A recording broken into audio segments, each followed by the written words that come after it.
We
did it.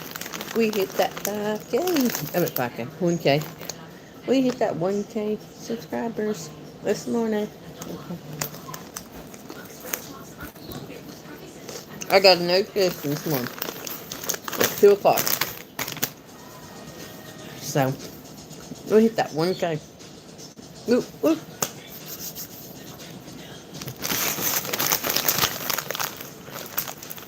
I appreciate it, y'all. Y'all are very appreciated. Y'all are awesome.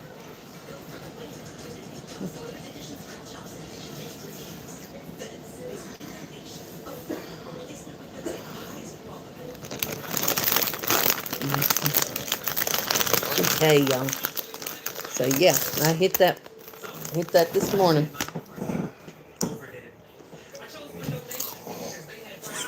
What are you doing?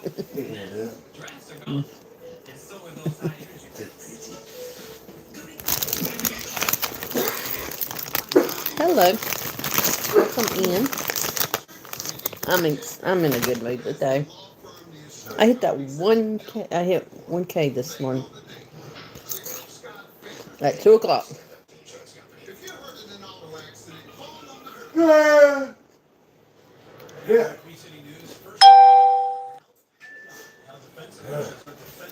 Been waiting a long time. I got there. Hi. Hey, Dustin. So yeah, I got notification this morning. I hit that 1K subscribers. Much love to y'all. Hold on a second.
Sorry, my internet went out. I'm gonna have to.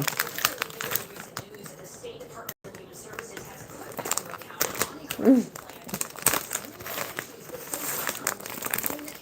my internet went out. But yeah, we hit the 1K, yeah.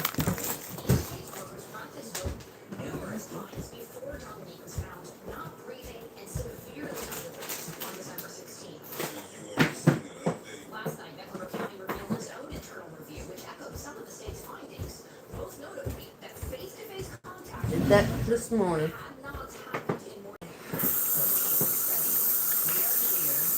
Yeah.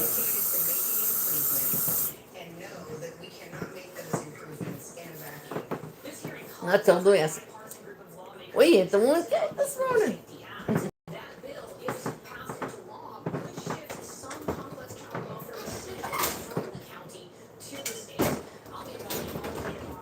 Yes, I'm excited.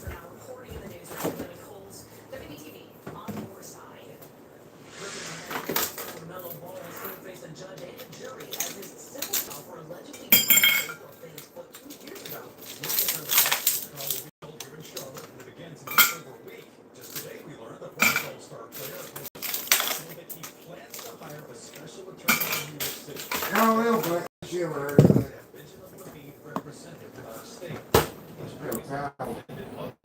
Hold on a second.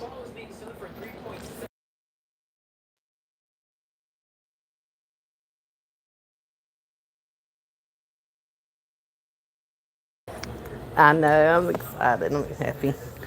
Yeah, I got it this morning at two or three.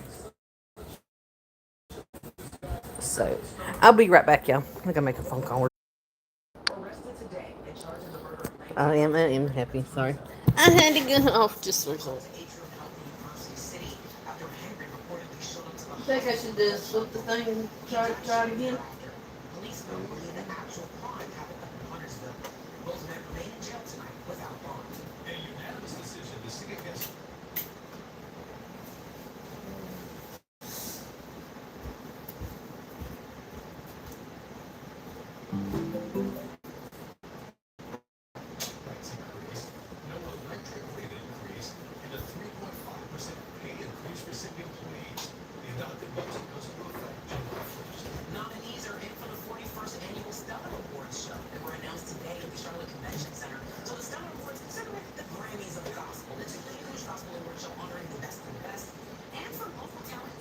It's blinking.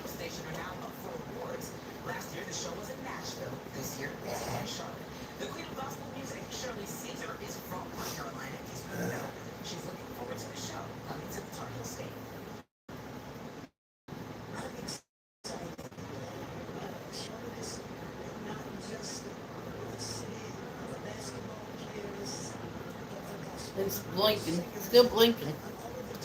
But not as fast.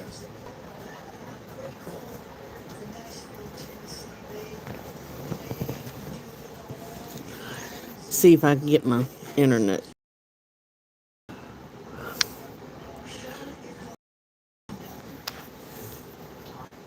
Ugh. My internet. Ugh. My internet. But oh God, it's back.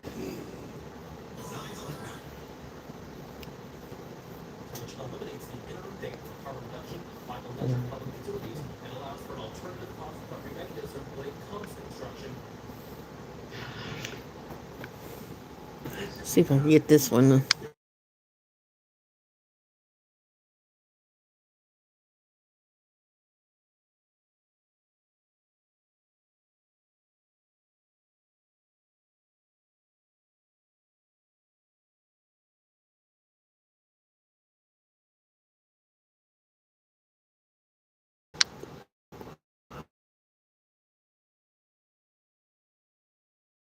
trying to get my internet work. I need to call them.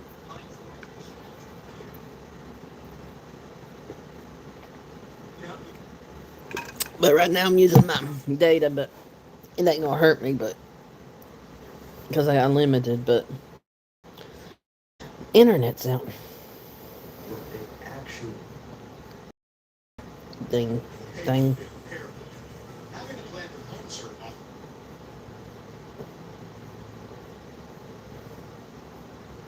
Before heading west to Sin City, one of the main keys, taking advantage of power play opportunities. The Canes were fourth in that department in the regular season, but they are now just 7 of 58 with a man advantage in the postseason after going 0 for 2 last night. A lot more of the Canes coming up tonight at 11 o'clock.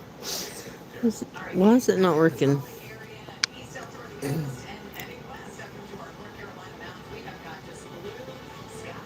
It's not letting me do it.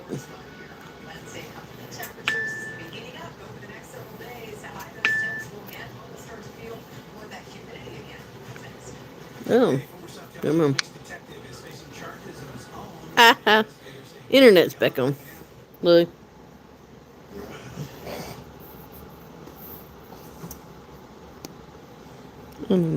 Internet is back on. Okay. We gotta go back. Oh my goodness.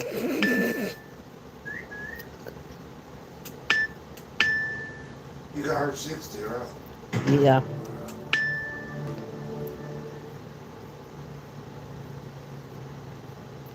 I do. I got her 60.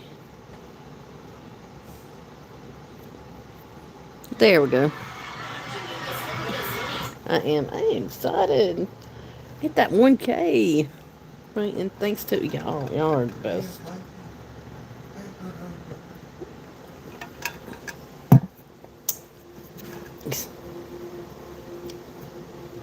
Hello.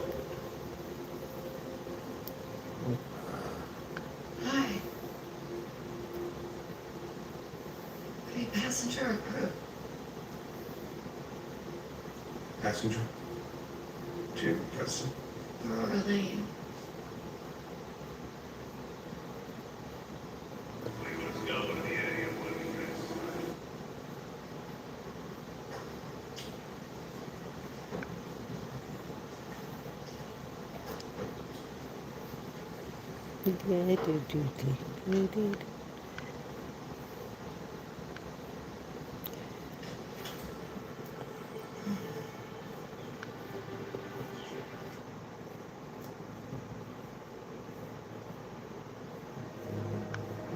Rachel? No.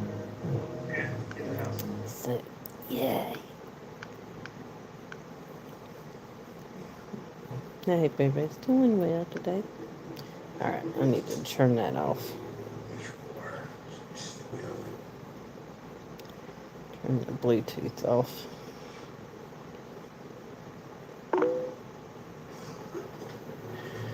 Sir? How are you? You alright?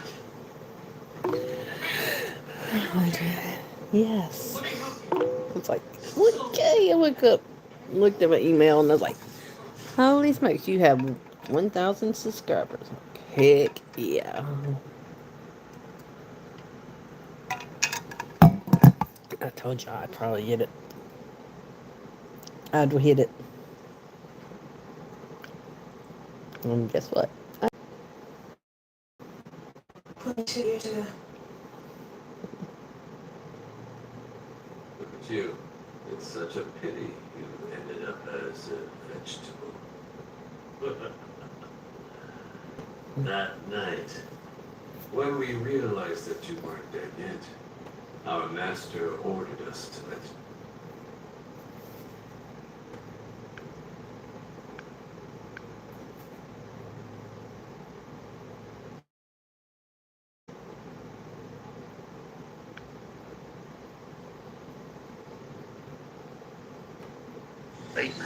And I have some bad You news. afford the life you gave us time to pay I spent all day. It's been a long day.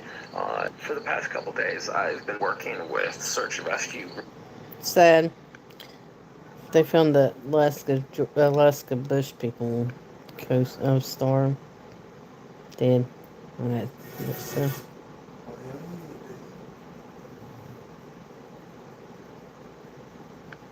Hey, hon, I got a serious question for you. What? If anything ever happened to me, would you remarry? Yeah, Well, You want to be happy, don't you? Yeah, I guess. Well, Yeah, I might eventually. Yeah. Let me guess, she's going to use my tanning bed. What? Yeah. I mean, I don't use it. I mean, I don't want it to go to waste. I really ain't much about selling stuff, so I mean, she could use it. I mean, it really ain't like you could. I mean, it ain't like you could use it. Okay, well then, okay, I get that. But what about my truck? Let me guess, you're going to give it to her. Your truck? Yeah, my truck. I'd either, I'd either give it to her or I'd take it and maybe buy her a new one or something. I don't know. Okay. Okay. Okay, let me guess, she's going to wear my clothes too. Now that is a negative. She cannot do that because she's a size 0. What? She's a Hey, hon. She's a size. Hey, hon. Damn. Hey, baby. Would you love me if I was a man? Would you still love me if I was a man? No, I ain't gay. Why? I'm not gay. But you're supposed to love me no matter what. I do love you. Okay, but you won't love me if I was a man? No, I mean, I told you I'm not gay. Okay, but you're supposed to love me if I'm like a fish, a snake, a dog, a horse, a cat. I didn't. I fell in love with a woman, you, Crystal. I know, but what if I was a man? You wouldn't love me? No. But you're supposed to love me no matter what. Okay. All right. Yeah. If you're a man, I.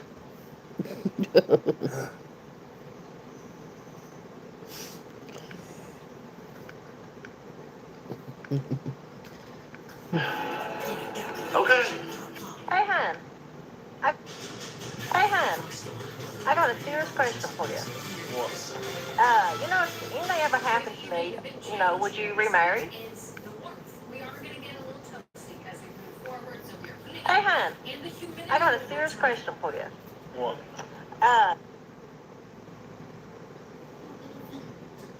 That's what a man likes to say right there when he gets home from work. A woman watching the side by side off. Oh yeah. Go check her out. What the? Oh my God. Hey, What? what is this? I don't know. Just done that My God. She missed the spots. Huh. What the crap is it? today. Yeah, I'm carrying a worship. Some kind of board or something. Well, it's back here. What have you done? What have you done to this thing? I ain't done nothing to it. What the hell, dripping out of the bed? Oh my God, what you got in here? And this is really major, but it's a wall behind the boat. That's what it really You just dumped out my $60 worth of boat engine oil. Well, why is it back there in my truck? Honey, that's $60. What'd you do? Take the top off of it and start pouring it out for a freaking joke? Huh? the entire area was caught. I wouldn't do that. What there was around here. Oh my God, shit, I swear I win. I didn't know where it was coming from. Just get back to watching the side by side, all I know. My God, $60 down the drain. That's That's what a man likes to say right there when he gets home from work. A woman watching the side by side off. Oh yeah. Go check her out. What? Hey, What? what is this? I don't know. Just done that today. My God.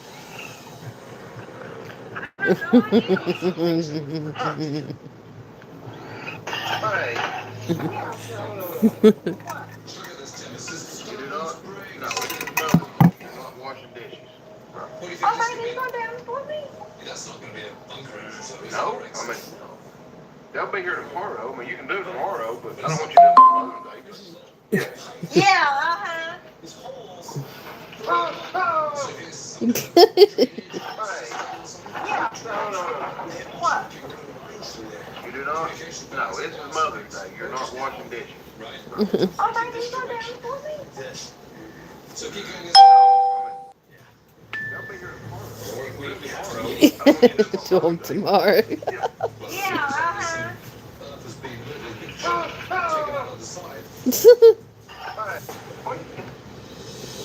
I got it here.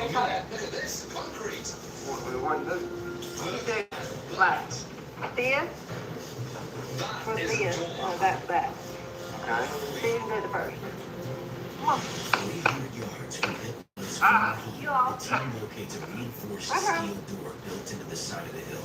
This has the exact same massive concrete. Well, no wonder after that tube going like a snail, you went. Oh, that's all. I did. Alright, let's go faster. Ready? Ready? What I got with sound that you get from outside. It sounded like it went forever. We have a huge steel door. They both did it. Truly massive. Okay, ready? Empty. Oh, God. What happened to your arm? I want y'all to look at this. Look at this fucking shit. My wife has went and put something on her hair, and she's got a freaking Walmart bag.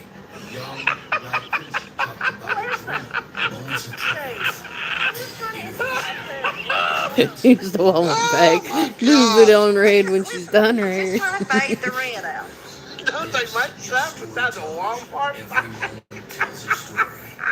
Probably do, but guess what? I didn't have nothing. You want me to get a Dollar General bag? It's hard to do. I think I used, oh my God. That might be a Dollar Tree bag. Look at this. Listen, let me eat a piece. Oh my God. Has anybody else seen their wife do this? I guarantee it. Well, if you have comments, please, but I definitely need to know. Oh my God. That's funny. You know, we might as well go to Walmart. No, we're not going to Walmart. I didn't dress for Walmart. I dressed, you said we was going to run down to the dollar Okay, store. I'll run to Walmart. Why'd you do that? You're fat shaming me. Bag shaming. Everybody's got one. It's just because Uh-oh. I'm sitting like this, that's all. I know, yeah, that's what I'm saying. I mean, yeah, you sitting like that. Yeah, everybody's got one, honey. Yeah. Okay, well, come, let's go. I just joking, look, everybody's got it. Listen, that's what you Everybody's got get. this. I don't care. Come on, let me in. I'm in. What are you doing? I'm going. You know, we might as well go to Walmart. No, we're not going to Walmart. Son. Did y'all do any good fishing? Well, yeah, we caught it.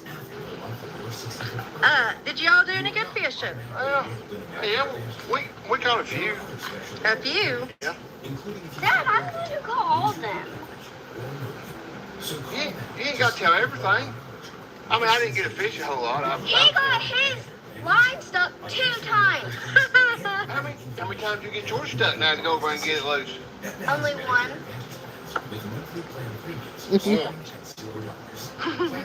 Well, you ain't got to tell your mommy everything. You got a couple anyway. She outdid you? Bad at fishing. I'm bad at fishing. Square up, young girl. I went out. You want to fight? Yeah, I went out and put you on some fish today. Now you want to talk about me? Yeah, because you're really bad at fishing. As an Aetna Medicare Advantage member, our Let's get on my move. will listen I ain't copied nothing. Next time I go, I'm going by myself. You ain't going. Okay. You know, I knew you really couldn't fish. What about you? I swear, JJ stays out in his boat this time of the year. What is he doing? I'll be alright. Call 1-844-474-1912 to find out if you qualify for Medicare coverage.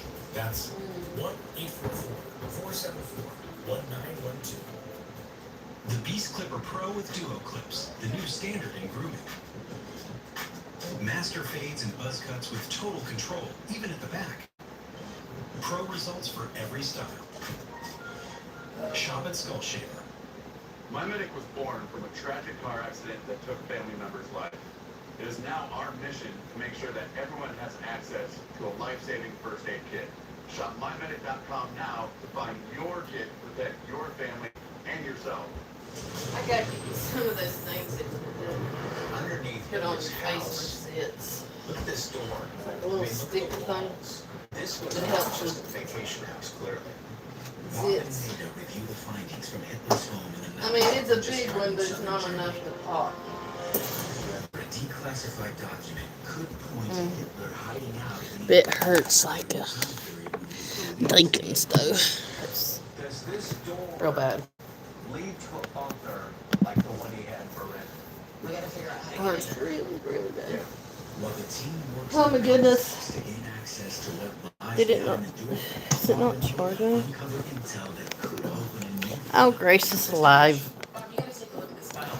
So this is June 12th, 1945. Thank you for the 7 likes. At this time, the decision had been taken to divide the ministries in 2 parts. But yeah, I made it to 1K, y'all. I'm happy.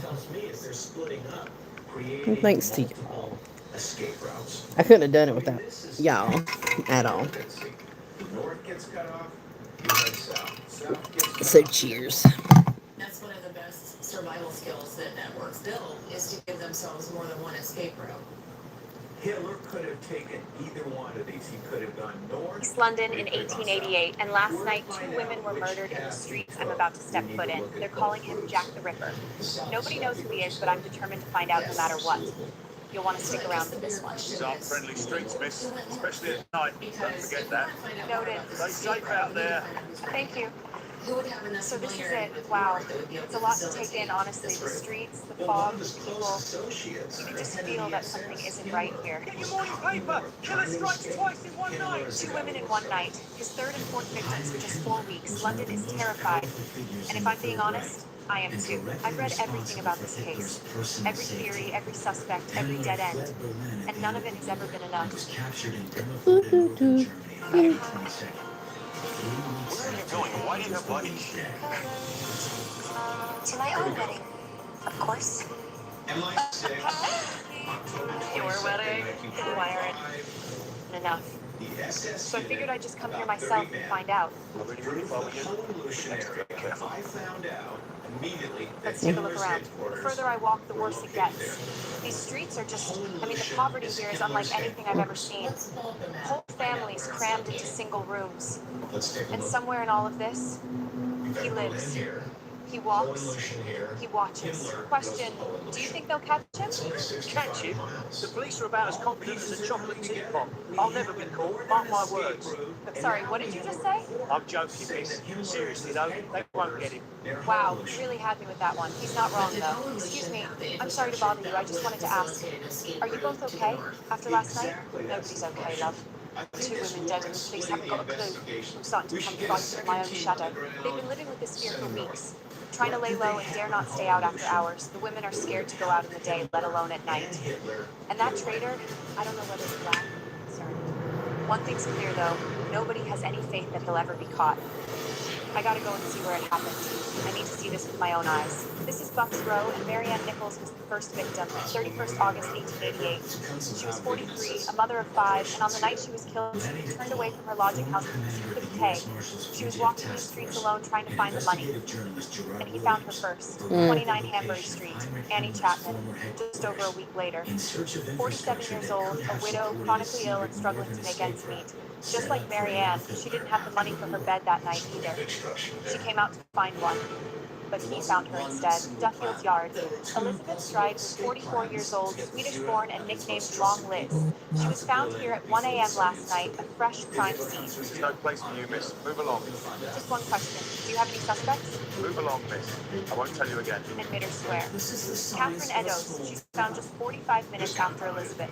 46 years old, full of life, and known for her humor. Move away, miss. Do you have any information? Women. No leads. That's not good enough, and that's why I'm here. I'm gonna head into one of these. They called them doss houses back then. A few pennies a night got you a shared bed, no questions asked. If anyone knows anything, it'll be the women in here. 4 are dead already. A Before this is all over, there's going to be one more. It's dark, cramped, and overwhelming in here, but the women, they're talking. Have you heard anything about who might be doing this? Whoever it is, he knows these streets. That much is certain. This ain't someone passing through. So you think it's someone local? I couldn't say for certain. But he knows where to find us. Ain't luck. You look like you've seen a ghost. Something like that. First time in one of these places? If you needed that type Didn't of think it was protection, that obvious. you definitely had Just a bit. accommodations for all of them. Don't worry, we don't bite in here. It's him out there you ought to be worried about. Come on, let me show you around. I'm Esme, by the way. I didn't catch your name. Mary. Your last name isn't Kelly by any chance, is it? They were either demolished. Yes, it is. How on earth did you know that? Why would they not target this place? Why wasn't this place bombed? I have to go. I'm so sorry, Mary. I'm speechless. Mary Kelly is his final victim, and in 5 weeks from now, she'll be gone. There's nothing I can do to change the past, but I have got to speak to him.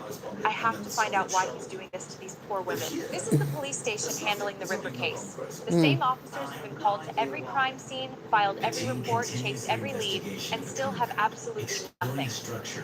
Let's go see if I can eavesdrop anything of significant value. All four were ladies of the night, throats cut. Internal organs removed. Work of someone with medical knowledge beyond that of a common man. Ladies of the night. These were mothers, widows, women just trying to survive. Yes, miss. And unfortunately, that made them easy targets. Now move along. We've just received a letter, Sarge. Dear boss, it says. He's calling himself Jack the Ripper. Down on horse and gonna cut the next one's ears off. This is the break we needed. He's getting reckless. Chase the origin of that letter at once. Reckless? No, just bolder. That letter was received 4 days before last night's murders and has just been made public. Releasing it this morning only made everything worse for everyone, and people have completely lost trust in the authorities. Who can blame them, honestly? The letter, the name, the taunting. He's enjoying every second of this like it's some kind of sick game, and the police are playing right into it. Tonight I'm going back out there. I'm gonna find him. Whatever it takes. Same streets, different world. The market traders are gone, the women are inside, the children are off the streets. Whitechapel after dark belongs to nobody. Except him. Starting to get real nervous right now. What are you doing out there? Get inside! He's still out there somewhere! Of course he is, and he's not gonna scare me into submission. I do need to step up my search, though. I'm no closer to finding him than when I arrived this morning. Quick question, sir. Where would I find people talking tonight? About the Ripper? 10 bells. Commercial Street. All day today, Keep your on wits about you, storytelling, Miss. Walk quickly. All right, thank you.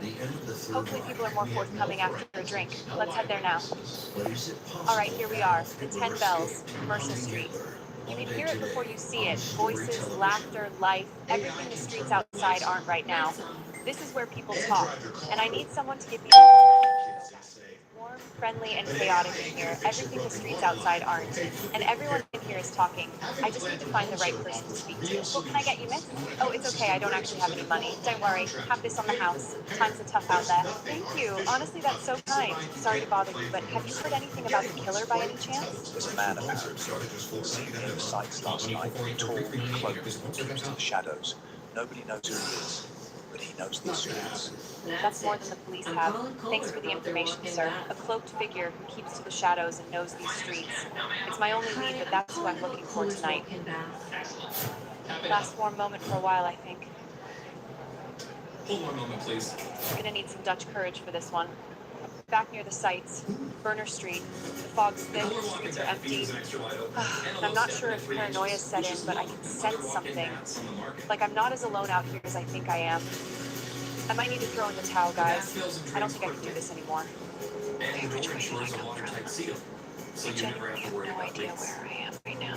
Kohler's walking path was I think designed it's with this way. convenient handrails for added Sure, stability let's go and with that. safety. Stay calm. The wide ergonomic seat is tilted back for comfort and stability. It has a channel so water won't pool on it, and it positions you perfectly by the controls. While the heated backrest soothes your back, neck, and shoulders. Warming up your body before, Why? during, and after the bath. Why are you doing this to these poor Kohler's women? an expert in bathing, so you can count on a Why deep do you soaking do experience. We are all on borrowed time. Me, Kohler walking you, and path every is a other powerful, fully adjustable near more than the best. That's not an answer, Jack. It's not meant to be. That's the stuff. And it looks like your Everything's clock's about installed to as stop well as a ticking. day by a Kohler certified The longer you stand there, the easier this is going to be for me. Time to meet your maker. Yes, you did. I knew I should never have come here. He found me before I found him. I should have known he'd be one step ahead. Just shut up and run. For 12 full months. Visit colorwalkingbath.com for more info. Come on now. Don't make this any more difficult than it needs to be. It won't take Call long. 800-830-1228 I promise you that. to receive 50% off installation of your color walk-in Going. bath. I have to Plus go. no interest for 12 full months. 1, 2, 3. Going somewhere. Get off me! I can't believe I got out. Are you alright, miss? Looks like you've seen a ghost. He nearly got me. Jack the Ripper. Someone get the police. He's on the hunt again. Everyone inside now. I asked him why. He talked about borrowed time and mortality like he's some kind of philosopher. He's not. He's just a cold-hearted serial killer like the rest of them. I came here for Mary Ann, for Annie, for Elizabeth, for Catherine, and soon to be Mary Kelly. 5 women who deserve so much better than what this city gave them. But the one I can't shake is Mary Kelly. I met her today. She was sitting in that garden, warm, friendly, laughing, just 25 years old. She has no idea what's coming. And I just couldn't tell her. I can't change a single thing. Jack the Ripper was never identified, never caught, never brought to justice. Well, they did. They did after hundreds of years, though. The only saving grace is that the victims will never be forgotten. This was for all 5 of you. Thank you. Thank you so much for watching, guys. If you enjoyed the video, be sure to subscribe. It genuinely means the world. And if you're curious about how I should be asking you that. How did you end up in my bed? I don't know. I was with Silly and Michael at the nightclub last night. I drank too much and then I came. Today I've gone back to Soviet Ukraine in 1986, and I'm heading towards the town of, okay, I've been practicing this, Pripyat. Forgive me if I butchered that. But it's the epicenter of what we all now know as the Chernobyl disaster. I want to see what life is like here in the hours leading up to it and the aftermath. Right now it's 3 p.m. local time, and the explosion happens just after 1 a.m. tonight. By my watch, that gives us around 10 hours to explore before the inevitable. We don't have long, so we gotta keep moving once we get there. I said town, but this looks like more of a city to me. It's much bigger than I first thought. Clean streets, apartment blocks, people going about their day. Nearly 50,000 people live here, and they're completely unaware of what's gonna happen after they go to sleep tonight. Excuse me, is this stop close to the power plant? Chernobyl plant? But this is close to stop. Why you want to see? Just sightseeing. My brother works there. Vladimir, you see him, say hi. Okay, so first impressions, the vibe is just completely relaxed. A typical Friday afternoon, really. People out walking, kids on bikes, nobody in a rush. It just feels so completely normal, which is honestly the most unsettling thing about being here right now. So I'm pretty sure I'm trespassing right now, but I'm just gonna pretend I live in this apartment block if anyone asks. I want to get a better view of the power plant for you guys before we head closer a bit later. Let's try and get up to the roof. I knew it was close, but seeing it like this is something else. That right there is the most dangerous place on Earth tonight, and nobody down there has any idea. Let's go see some more of the city before we head a bit closer. So this is Lenina Avenue, the main boulevard running through the city. Wide roads, big open spaces, everything clean and well maintained. This was genuinely one of the most modern, well-equipped cities in the entire Soviet Union. People were proud to live here. Just stop by a grocery store and it's interesting what it tells you about the Soviet system. Everything's subsidized. Bread, milk, rent, utilities, the state provided everything. In return, you didn't ask questions. You worked, you were grateful. That mentality is part of what made the cover-up possible. But we'll get to that later. This is one of 5 cities here, and it's really well equipped. Separate buildings for different age groups, a sports hall, a swimming pool nearby. The Soviet state invested heavily in education here. These kids had genuinely good facilities. Tomorrow morning they'll all come back like normal. Nobody will tell them anything is wrong. I just turned on my translation device, same as earlier, I forgot to mention. He told me he works at the plant. Everything at the plant? All good? Yes. Tonight, small safety test. Routine. Nothing special. He has literally no idea. And why would he? And May Day, are you excited? My children cannot wait. Ferris will open. Big celebration. Best city in Soviet Union. I felt so bad for him. He was so wholesome. I had to just force a smile knowing what happens tonight. Let's move on for now and try to appreciate the city while we can. I hope he's not the one doing that safety check you mentioned. So time's running out, but I can't come here without visiting the Ferris wheel we all see abandoned in the photos. Built for May Day, 5 days from now. It never actually opened. Come on, let's go find it. There it is. In every photo I've ever seen of Chernobyl, that wheel is just sitting there, rusting, still. Right now it's brand new. Never been touched. Excuse me, this might be a long shot, but any chance I can jump on the wheel? I see it's moving. Usually, no. But we are testing today. And you are very beautiful. So, it is your lucky day. Soviet charm. Who knew? It's beautiful up here. 50,000 people down there just living their lives. If I could change what happens, I'd try to. But it's far too dangerous to meddle with past events. There's the power plant again. 6 hours left now. Reactor number 4 is somewhere in that complex, and it's going to release more radiation than every nuclear weapon ever detonated combined. From up here, it just looks so small. So that was an incredible experience, and a lot easier than I thought it would be to get on. We need to keep moving, though. The night shift at the plant starts soon, and I want to see what those so-called safety checks that my friend from earlier mentioned are all about. Let's go. The further you get from the city, the quieter everything gets. No traffic, no people, just the sound of the wind, and actually not sure if you can hear that low hum in the distance coming from the plant, but you can actually feel it before you hear it. Around 600 staff are going to be here when the explosion happens. Tonight's night shift is about to start the infamous safety test on reactor number 4. It was supposed to be routine, but the test had already been delayed once today because Kiev needed the power output. They should have just canceled it. That man right there, Anatoly Dyatlov, Deputy Chief Engineer, he's running the safety test tonight. Brilliant at his job, absolutely certain he was right. That certainty is about to cost him everything. I think that's him, the wholesome guy from earlier, minus the mustache, the Ferris wheel, his kids. Vladimir, I didn't think you were working tonight. Good to see you, my friend. I was hoping I wouldn't see him this evening. Wait, Vladimir? He's the bus driver's brother? I heard you say you're part of the safety test tonight? Yes. Reactor 4. Reduce power, simulate shutdown. Test turbine. Routine check. 2 hours maximum. Maybe less. It takes only 4 seconds for everything to go wrong. If you like, I can show you inside. You are a journalist, yes? Sure, yes. Journalist. Come.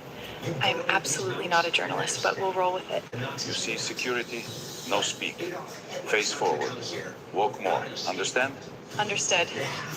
All right, so we're actually doing this right now. So, new outfit. Pretty comfy, actually. We're heading to the control room of Reactor 4. Never thought I'd be getting backstage access to this, but here we are. Ah, it is you again. Hey, yeah, just taking a tour. I thought that was you earlier. You shaved, I see. Ah, yes, I shaved for May Day, of course. Have to look nice. Yeah, I don't know if he's even going to survive the explosion, let alone the radiation and longer-term effects of it. It's taking every ounce of me not to tell everyone to get out of here. I'm praying for them all right now. This is it. Reactor 4, the exact location of the coming explosion. And yeah, I snuck off if you haven't noticed. We've already waited long enough. Now we do the test. Move. Excuse me, what time is it? 1 o'clock. Please do not disturb. We are about to start test. 23 minutes. I did not realize I'd been here that long. I need to leave. Right now.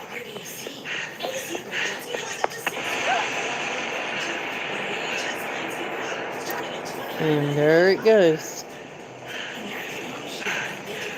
Oh my God. I knew it was coming, but nothing could have prepared me for what just happened. I've been here all day. I've met these kind people. They're all still in there. They have no idea. No suits, no protection, nothing. They think it's just a fire. Some of them will be dead within weeks. The guy who let me in gave me a Geiger counter as a souvenir. Don't think he thought I'd actually need to use it. It's starting to click. I need to get further away immediately. I don't know why I'm still stood here. To serve this generation of injured veterans. It's morning and I'm exhausted, but I managed to clean myself up a bit and ditch the uniform. People saw, heard, and felt the explosion last night, but don't actually know the full extent. The radiation is already in the air. All of us out here, breathing it in. Different schools, same story. All 5 schools opened as normal this morning. Nobody pulled them out, nobody called the school because nobody knew. They're outside breathing this air right now. 36 hours from now, every single person in the city is going to be told to pack a bag and leave. 3 days, they'll be told. They never came back. And right now, he's just reading his paper on a Saturday morning. Quickly, if you're one of the 90% that haven't subscribed yet, please do, guys. I'm literally putting my life on the line every single one of these videos. The radiation readings coming off some of these workers were so high, the Soviets had a very simple solution. Take the dosimeters away. No device, no reading. No reading, no problem. Genius. By this point, the KGB are already involved. Phone lines in and out of here have been restricted. Foreign radio signals are being jammed. The Soviet machine is doing what it does best, controlling the story. Explosion last night. What happened? Small accident at Thank the you for plant. the Nothing to 9 worry likes. about. Go back to your day. Of course they believe him. He's an 1K. official, authoritative, Yay. calm. I'm That's excited. how cover-ups work. Not with conspiracies, just a confident man in a suit telling people not to worry. Excuse me, I don't want to alarm you, but maybe keep your kids inside today? Inside? Why? The official just said everything is fine. Just inside. Trust me. I couldn't help myself. I'm powerless anyway. That fire's gonna burn for 10 days. They'll drop 5,000 tons of sand and lead onto the open reactor, which won't do much. I'm starting to get a headache now. And that counter's still climbing. 36 hours later, and they're finally telling people to leave. The radiation levels got so high they couldn't hide it anymore. He said 3 days, but 50,000 people are never coming back. I'm gonna try and get out of here too. That Ferris wheel's gonna be standing motionless for the next 40 years. It never even opened. All right, tourism's over. I gotta hop onto one of these buses before they all leave. Let's hope there's room for 50,001. Hey, the counter is going crazy right now. Every single person on this bus is being exposed and they don't even know it. Except the guards, it seems. I really need to get out of here. I've been here less than 2 days. These people have lived here their whole lives. And they're leaving with one bag and a lifetime dose of radiation poisoning. Never to return. 350,000 people were permanently displaced from towns and villages across the entire region. In the days after, a 30-kilometer exclusion zone was established around the plant, which still exists to this day. Nobody lives there. Nobody can. The official death toll from the explosion was 31, but long-term radiation-related cancers and health effects pushed that number into the thousands, some estimates much higher. 134 workers and firefighters were diagnosed with acute radiation syndrome. They just did their jobs not knowing it would kill them. In the months and years that followed, around 600,000 people were drafted in to clean up the disaster. They were called liquidators. Miners, soldiers, firefighters, engineers. Many were given minimal protection. Many of them are sick to this day. I've been to a lot of places in history, but coming back here, 40 years later, this is something else. Gone but not forgotten. If you made it this far, thank you for coming on this journey with me. It's been a lot. Don't forget to subscribe and let me know where I should go next. See ya. Excuse me. Your arm, are you alright? No. You didn't actually think I'd make it out safe, did you? The problem is,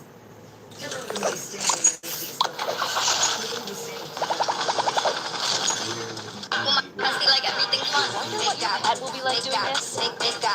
Just open TikTok Lite. Click create. That Hitler could have put down and felt safe. I'll bet you that there's some sort of building or structure that could have housed him. We need to keep digging.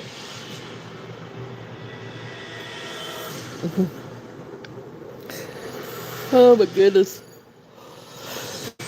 Woo. You know,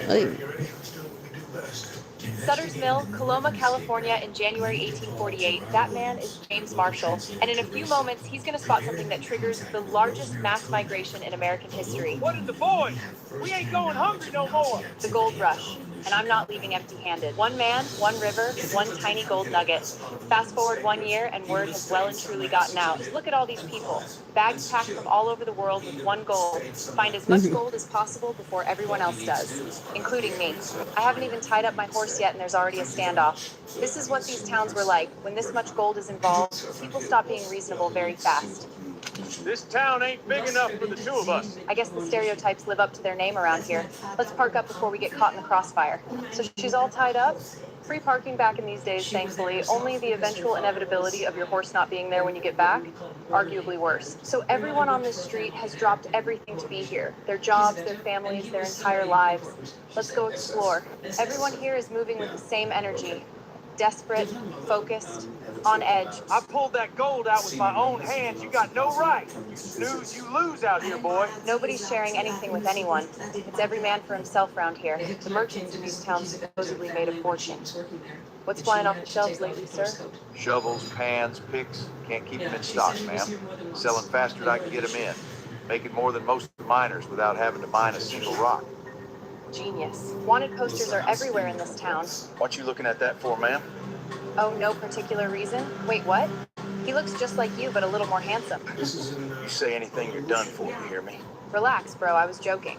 If that's actually you, you should probably get out of here. Excuse me, how long have you been out here? 8 months, ma'am. Left my wife and kids back in Ohio. Was it worth it? Ask me when I find something. 8 months, family back home, still nothing.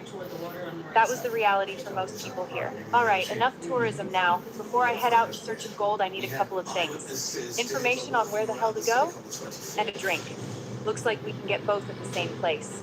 As expected, I'm getting a whole lot of looks since I walked in this place. 95% of the population here is male. What you got, sir? Just whiskey, ma'am. Nope. San Francisco went from a tiny settlement of 1,000 people to a city of 25,000 almost overnight. The gold rush also triggered California into becoming the 31st state of America in 1850, just 2 years after gold was discovered. The average miner made less than a laborer back home. After equipment, food, and accommodation, most ended up poorer than when they arrived. The men who got rich were the ones selling to them. A guy called Levi Strauss made his fortune selling denim trousers, the brand we know today as Levi's jeans. 300,000 people, one river, 7 years, and the entire shape of a nation changed forever. One of the most important chapters in American history that nobody talks about enough. Signing off.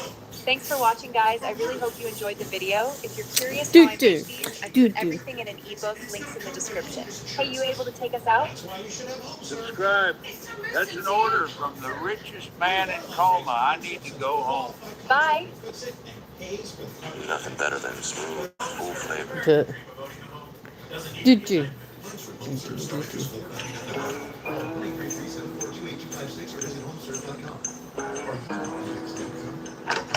All right, so September 7th, 1940, I'm on the London Underground, and unknown to anyone right now, today is the beginning of one of the most devastating periods in British history. In just a few hours, over 300 German bombers are going to tear through the city. If you hadn't already guessed, I've come to the start of the Blitz. In this video, I spent 24 hours in London on the first night of the Blitz. By using AI-generated visuals based on real historical images, I'm able to give you a first-hand experience of what life was actually like. All reference images were sourced from public domain archives. Enjoy, guys. Britain's been at war with Germany since September 1939, and for the past year, the Luftwaffe has been targeting RAF airfields, trying to destroy the Air Force before invasion. And London so far... Oh my goodness. You are stuck with an awful bot.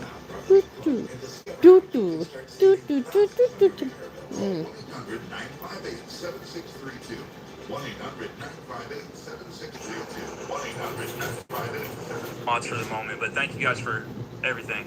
We hit 17.4 subs. Oh, we hit our 380 goal too. Let's go. Sweet. All right, let's see. How about It's up here in this part of your wrist.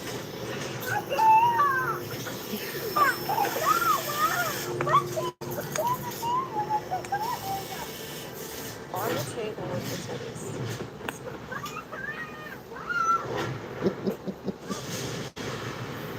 She's about to have a freak attack. And here we are, just down there.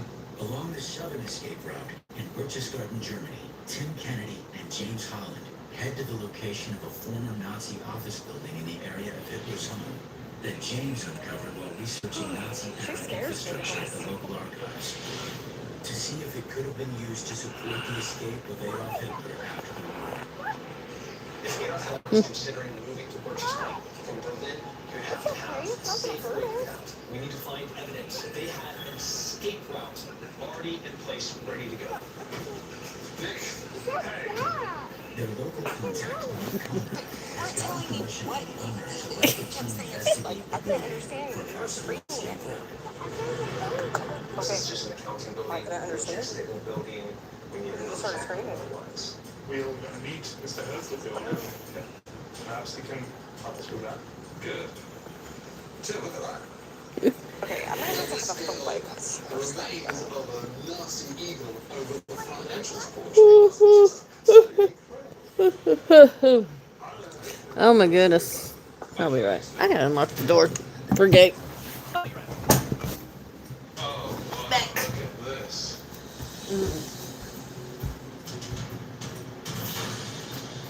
This is absolutely amazing.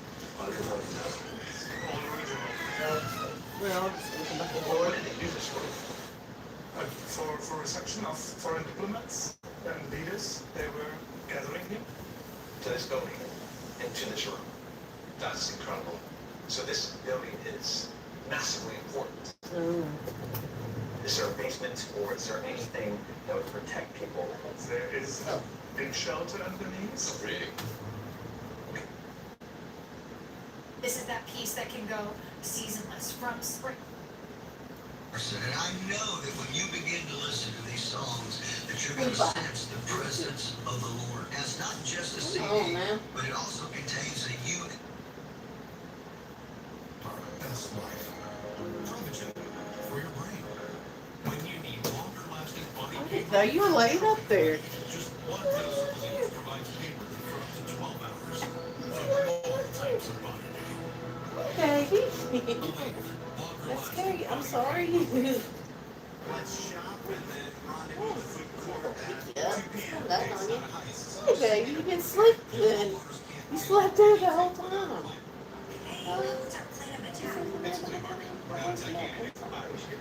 Sorry. We'll get in. One of us is hungry, but the others aren't as hungry. I'm not hungry right now. I feel like in an hour, though. Aggressive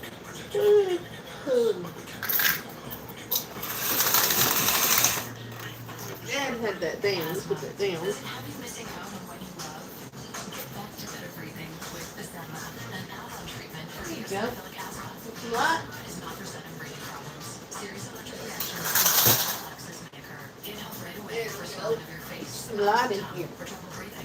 Don't stop asthma treatments, including oral steroids, without talking with your doctor. Tell your doctor if your asthma worsens or you have a parasitic infection. Headache and sore throat may occur. Ask your doctor. Well, shut the blinds. Made it dark in here. It's dark. Oh my goodness.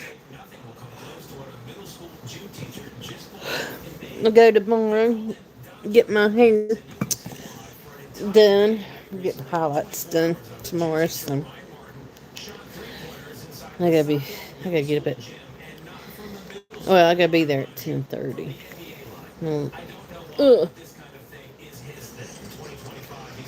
Things. They're nice always.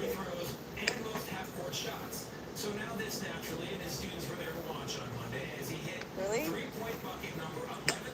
From my life? I don't know if you can do that. Which breaks down to an average of 1 every 7 seconds and 0 sleep.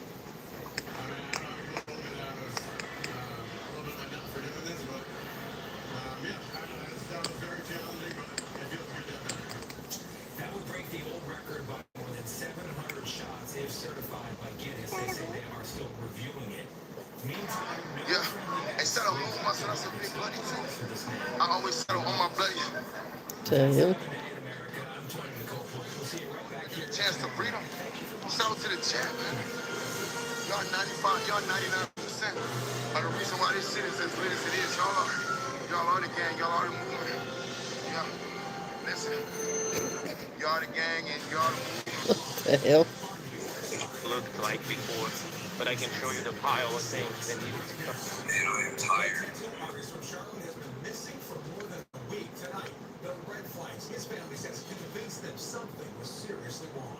The search for I-77 traffic solution isn't over. One group says existing rural tracks could be the key to connecting Charlotte and Rock Hill without building new roads. Rachel, we had a quick break today from those typical June-like conditions. That's all change. We're going to be heating back up. We're going to be seeing temperatures near 90 degrees straight ahead. Good evening and thanks for joining us for WBTV News at 7. I'm Jamie Hall. And I'm Kim Anderson. We're going to get you caught up on the biggest stories of What's it saying? One day ago.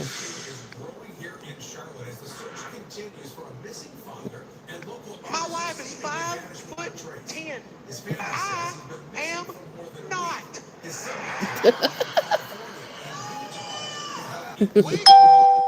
next night, our first date. I pull up at her house to pick her up.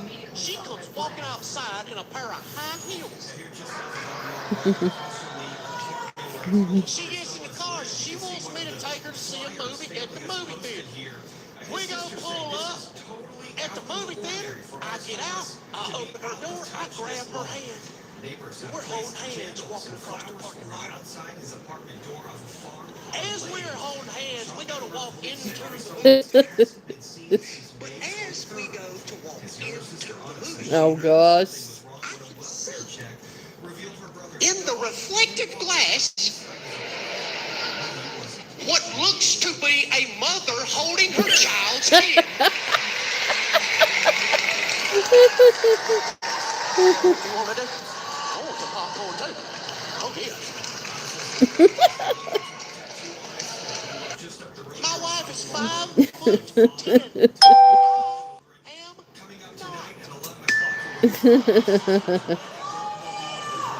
We go on a date the next night, our first date. I pull up at her house to pick her up. She comes walking outside in a pair of high heels. She gets in the car. She wants me to take her to see a movie at the movie theater. We go pull up at the movie theater. I get out. I open her door. I grab her hand. And we're holding hands walking across the parking lot. As we're holding hands, we go to walk into the movie theater. But as we go to walk into the movie theater, I can see. Hello, Martha. Today I'll be educating you all on the 3 levels of swamp butt. Level 1 being the mildest, and level 3 being the worst. We'll start off with level 1, which is called butt ball. Now, with butt ball, you will get a light dew that forms in the valley between the cheeks. Nothing too serious. Oh gosh. Just a little damp down there. Kind of like breathing hot air on a cold mirror. The second level of swamp butt is called creek crack. Now, with creek crack, you'll start sweating a lot more. That sweat will start trickling down your lower back, and it will flow right down your booty crack like a creek flowing through a canyon. That sweat will then pool up at your tank meats. And if you were a male, it will actually then flow off of your testicles, causing something I like to call Niagara balls. Because it's like water off of your tits. And level 3, which is the worst level of swamp butt, is called the rear end rainstorm. With the rear end rainstorm, this ain't sweat no more. Okay, this is straight up booty precipitation. Your butt crack has entered monsoon season, and there is a flash flood warning in your under bridges. At this point, all you can do is pray that you packed a spare pair of underwear. I hope y'all learned something today. God bless y'all. I love you.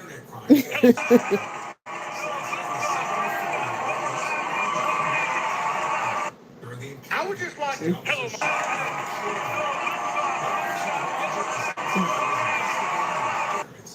I would just like to congratulate both of them for being the winner, of the race. I know he probably had to run a really slow distance. No, lose. Long distance. And I know it was hard to do. But he hung in there. And he might have got tired around the third leg. Oh, dear God. Get in there. Hello, Marco. Today I'll be educating you all on the 3 levels of swamp butt. Level 1 being... This happened. A judge denying Draven Reed's bond this morning. He will stay behind bars. He is due back for being the winner later this month. So me and my family down here swimming at the river, and that got me to thinking, I don't ever see families swimming at the river no more. Like when I was a child, that was the thing to do. When it was hot, you took your family to the river, you went swimming, you had a good time. But I don't see nobody doing that no more. Everybody wants to swim in that fancy swimming pool. But you see, when I was a kid, we took more for a swimming pool. We had 2 options. You can get sprayed with the hose, or you can come to the river. And you see, my boy asked me today, he said, Daddy, it's hot. Can we go swimming? I said, yes, sir, son. I got the perfect swimming pool for you. He said, really? I said, yes, it's called God's swimming pool. Right here. It's for everybody. And you don't have to clean it. You don't have to pay for it. It's very scenic and majestic. So have fun, because we can come here year round. So me and my family's down here swimming at the river, and that got me to thinking. I don't ever see families swimming at the river no more. Like,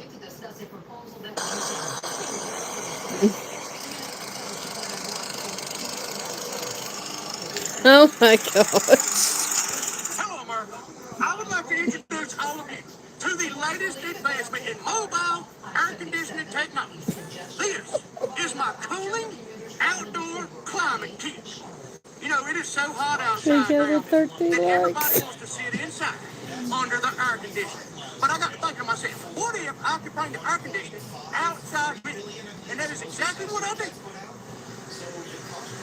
with my cooling outdoor climate kit. And you can get it in different colors. You can get it white, you can get it in black, but they're the bigger one. And this thing is called mobile because I have full mobility with it on. As you can see, I was cutting grass. Now, I will throw the football. Now watch me kick. Throw it to me, Bobby. Yeah. That was a horrible throw, but as you can see, I'm as mobile as I can see. Now, if you don't mind me, I'm going to keep on cutting grass and staying cool. God bless y'all. I love you. Oh goodness. I married an older woman, so I call her nicknames like my geriatric goddess or my arthritic angel. Ain't that right, my fossil with benefits? Huh? You like it? Fossil You with like it, my little throwback benefits. snack? Yeah, that's my prehistoric princess right there, y'all. I married an older woman, so I call her nicknames like my geriatric goddess or my arthritic angel. Ain't that right, my fossil with benefits? Huh? You like that? You like that, my little throwback snack? Yeah, that's my prehistoric princess right there, y'all.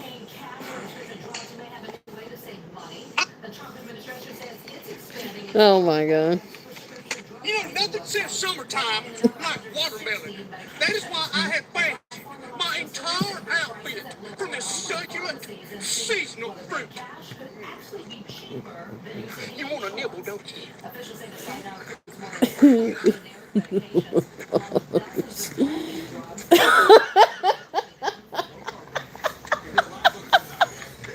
You know, nothing says summertime like watermelon. That is why I have fashioned my entire outfit from this succulent seasonal fruit. You want a nibble,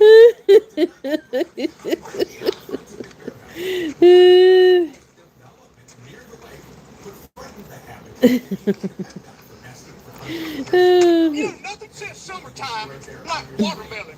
That is why I have fashioned my entire outfit from this succulent. I know I'm going to catch a lot of hate for saying this. And a lot of people probably going to say, oh, you ain't no real country boy if you don't like tomatoes. Well, I guess I ain't no real country boy. I do not know how somebody could enjoy biting into one of these slimy red booger balls. Slimy red booger balls. They don't have no good taste. Biting into a tomato is like biting into a water Hey baby. that somebody blew up with their nose when they had a cold.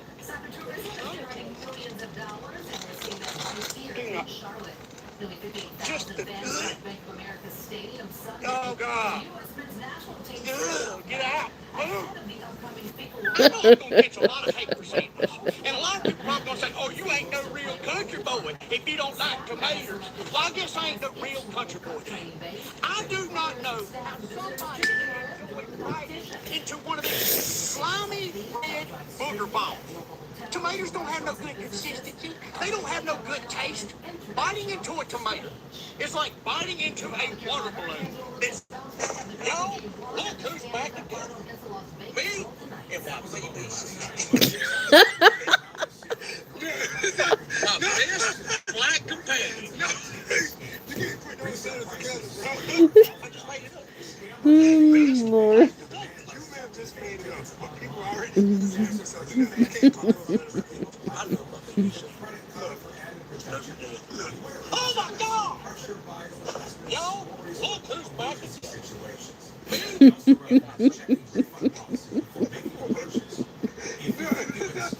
You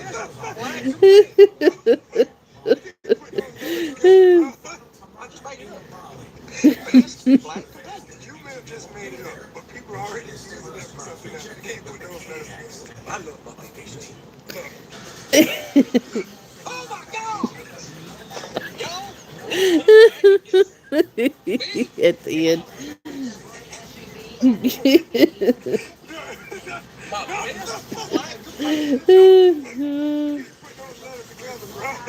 I just made it up. You may have just made it up, but people are already using that for something else. You can't put those letters together. I love my BBC. Oh my God! Y'all, look back.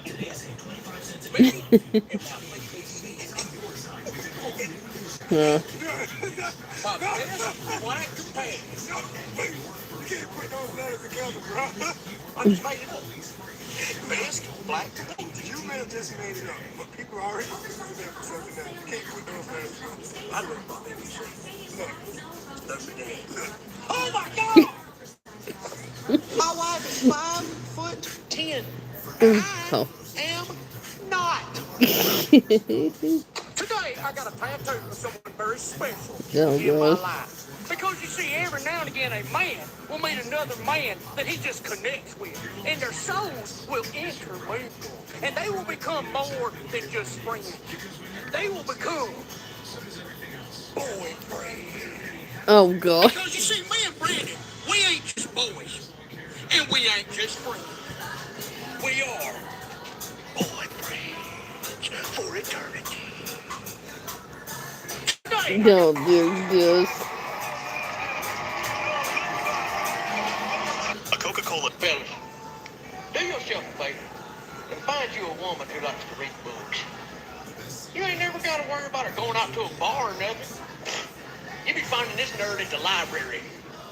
And you ain't got to worry about her cheating on you, know. Now, she will fall in love with fictional characters. She won't cheat on you with real man. You ain't got to worry about that. Look at her. Reading a big book, too. That means she's sophisticated. Ask her what she's doing on a Friday night. She'll say, reading chapter 12. Read chapter 12. Find you a woman who likes to read books. You ain't never got to worry about her going out to a bar or nothing. You know, when I first saw this truck on the lot, I thought to myself, God dang, them Nitto tires look good on that truck.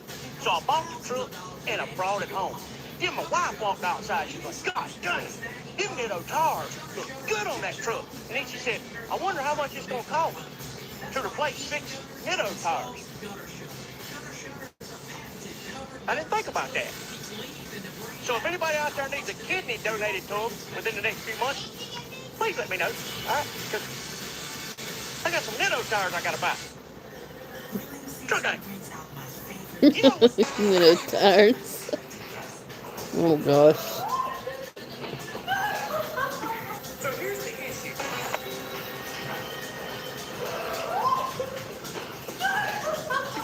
So here's the issue that I have with this video. This feller is like 6'8", and the girl is like 4'10" and weighs 75 pounds. You never see videos of dudes lifting big chicks like this on here. There's a reason. Well, I'm about to be the first fella to do this with a big chick. Watch.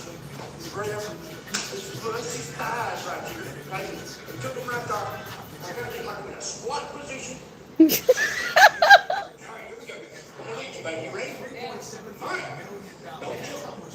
I'm gonna lead you. All right, here we go. 1, 2, 3, and you're going up. Oh my God, you're not moving. Oh my Lord. Okay. One more time. Went from ginger to strawberry real quick. You are not, that is not the word I was going to say. All right. I did not finish the plan. Sorry.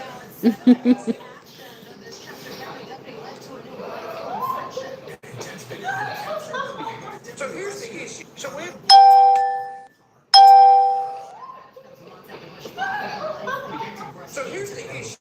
we've been together for 12 years.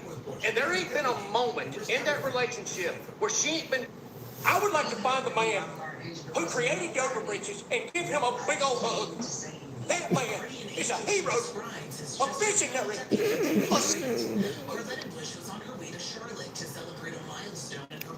You decide you're gonna lay over here beside of me? Just laying beside him. It's the first time in a while. Tell me I'm tripping. Tell me I'm tripping. No, listen. This is Crystal. Is having a graduation party. And it's a big one. Look, they got mics in. The whole family is there, right?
What happened to your... What happened to your arm? Why didn't you tell us? What happened to your arm? Why didn't you tell us? I did. I called. You did? When? What now?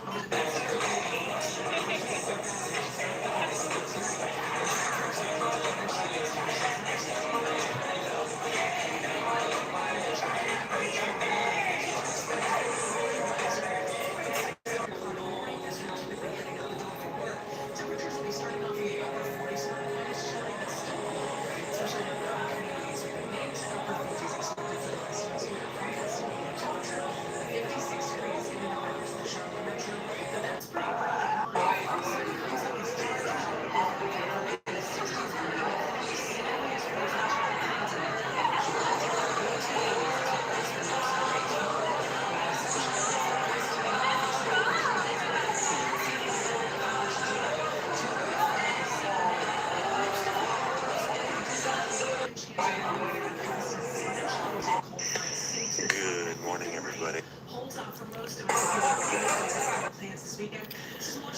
Oh my goodness.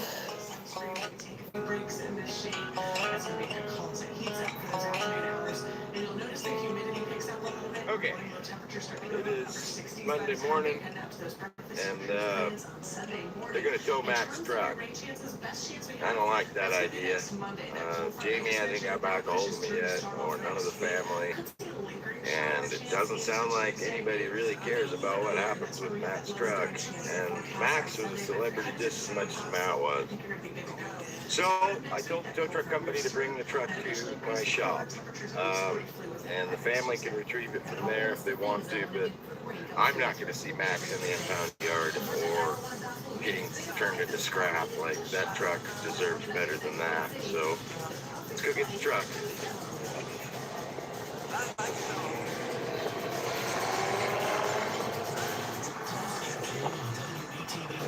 Thank you, North County Fast, for donating your time today.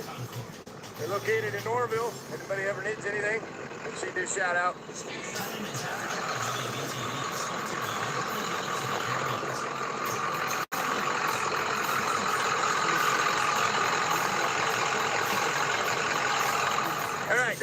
guys, they are not impounding it. They're just going to move it over to our place so you can continue doing your memorial out front until the family has come and collected the vehicle. But one thing's for sure, we're not letting Max go to the darn junkyard. That ain't happening.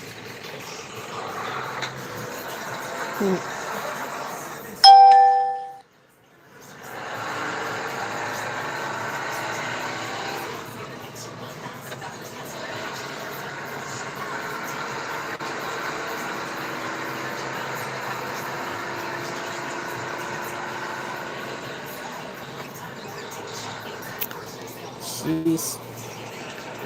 Getting a little sideways. Matt Brown. I think it is. Y'all know who Matt Brown is. From the Bush, Alaskan Bush people. Promised, if it's not at the wrecking yard, it's in the front lot. So But they had taken him off of the Alaskan Bush people because he was into drugs and stuff, and they had a firing. And most of them don't have nothing to do. They never did have anything to do with, except for I think maybe the youngest or the middle. I don't remember which one it was. But he kept in touch with him. anybody in the area needs to come down and hang some flowers. We are putting flowers on the windows, anywhere you can attach them on the truck. And I'm hoping to put plants in the back of the truck so people can stick their flowers in there and make a flower bed for Matt.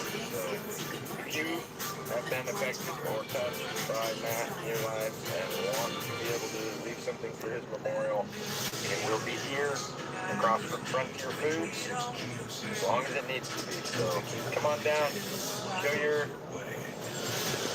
respect for Matt, and use Max for his memorial.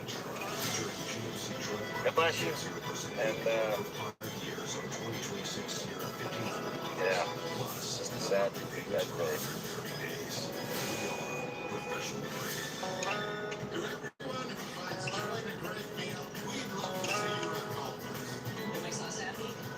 If we tried it, we could make it. Don't we ever take some chances? Stop your thinking, start your living. Put your shoes on, go and dance.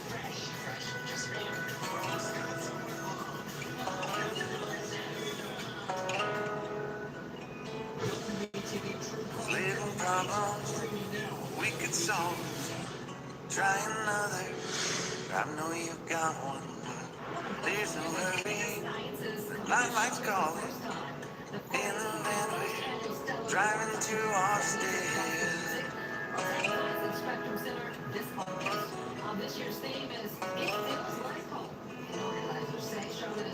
This feels like time is making fun of me. Taking away at the walls and I Which, and they just lost their dad not too long ago from a heart attack. I don't know. I don't know if the mom's still alive. Last I saw, she had cancer. But I don't know. it's not miss this opportunity. You've been with me.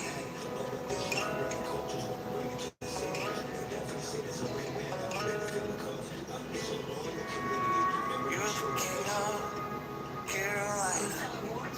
You're the singer. Winds behind you. Crowds around you. They just talk through you. Nothing's better when they love you.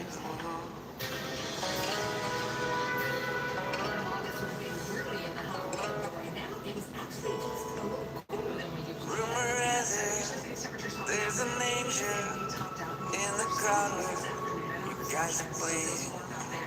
We've been drinking, and now we're praying. They don't find us, and we waste. Feel like time is making fun of me. Taking away at the walls and I can barely breathe. This might be my only chance to leave.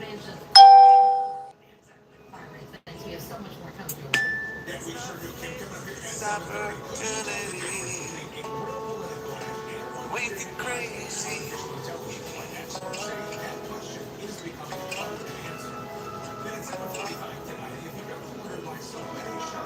Tell my family I love them. Tell them that I'm doing everything I can. Make it home for Christmas. I'll make it alright. Do it again, yeah.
Oh, damn.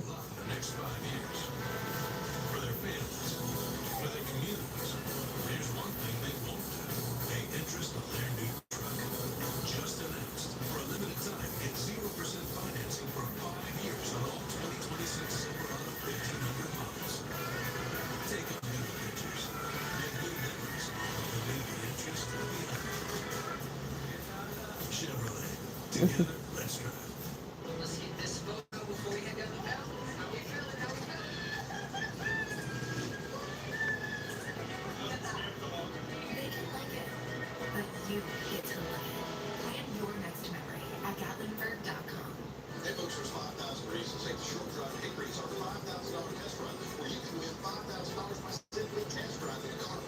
I'm Justin. I won $5,000, and you can too. Before you buy, give Mike a try. It's why I'm a new Toyota. Millions of people trust Prevagen for their brain. I've been taking Prevagen Let's for 4 see. years now. It's a life changer. I've been taking Prevagen for 8 years now, and it's still helping me tremendously. Well, I've been taking Prevagen, I know, for over 10 years. That's a really good place for me to be. People choose Prevagen year after year more than any other brain supplement because it just. This emotion party, you cannot get in. Don Julio won't drink gin. Bad bitch, you love me. Chain like a slushie. Like an ice pack, bar really like that. Bankroll on me. Whole lot of.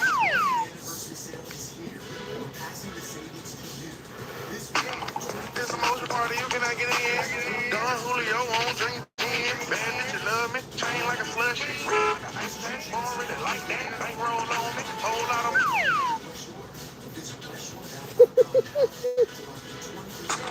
This emotion party, you cannot get in. Don Julio won't drink gin. Bad bitch, you love. To the hill. Okay, so let me tell you about me. My hair gotta be done, lashes gotta be set, eyebrows gotta be set. Everything else, I don't give a fuck about. Now, I ain't finna let you piss in the cup and tell us it's lemonade now. You don't care about nothing. That's what you should have said. You don't care about your face, your teeth, your skin, your clothes, your hair, your eyebrows, your lashes, your life, Obamacare. You don't care about nothing. Say that.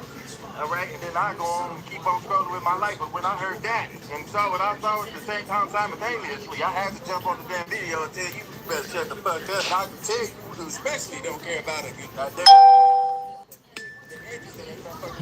Cut open tennis balls. You can go to hell. Okay, so let me tell you about me. About me, my hair gotta be done, lashes gotta be set, eyebrows gotta be set. Everything else, I don't give a fuck. Now, I ain't finna let you piss in the cup and tell us it's lemonade now. You don't care about nothing. That's what you should have said. You don't care about your face. Oh, Lord. Don Julio won't drink gin. Bad bitch, you love me. Chain like a slushie. Like an ice pack, bar really like that. Bankroll on me. Whole lot of.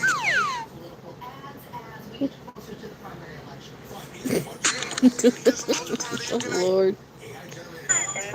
Oh, you think because she ain't stepped out in a while, because she been handling things around the house, handling the kids, that she ain't still pressure? Oh, yeah? Hey, I just thought I'd let you know your baby mama still got it. Hey, what's going on with you, mother? Brown balls in my mouth, brown balls in my mouth, brown balls in my mouth. Eight meatballs, eight meatballs. Not in a long while, in a long while. Oh my god. Hey, what's going on with you, mother? I know. I know. You might look at these chicks and think, girl, you need a BBL. Well, I'm here to tell you that she got one. Yeah, this is an after picture of the BBL. So I know you're wondering, well, hey, what did it look like before, right? Good question. Here's a picture of the before. And I know what you're thinking. You're like, well, that don't look like she had a BBL, right? It's called a bikini bottom lift or something, like a bikini butt lift or something like that. Okay, I know what you're thinking. Well, what did it look like before this, right? Because it had to get to this. Nobody's born with pork fried butt. But let me tell you, before this is the skin of a sphinx. They had to cut it off for a skin graft and put it back there on the butt. And she had a sphinx butt. That's why I was looking like that. This is just a video for me to let you guys know. Never judge a butt by the cover, because you don't never.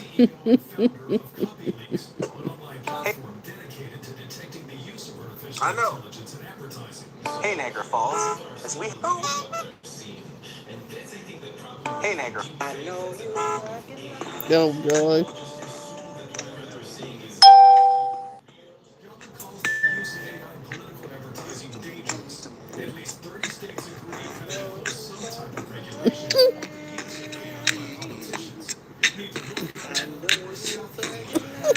What the hell?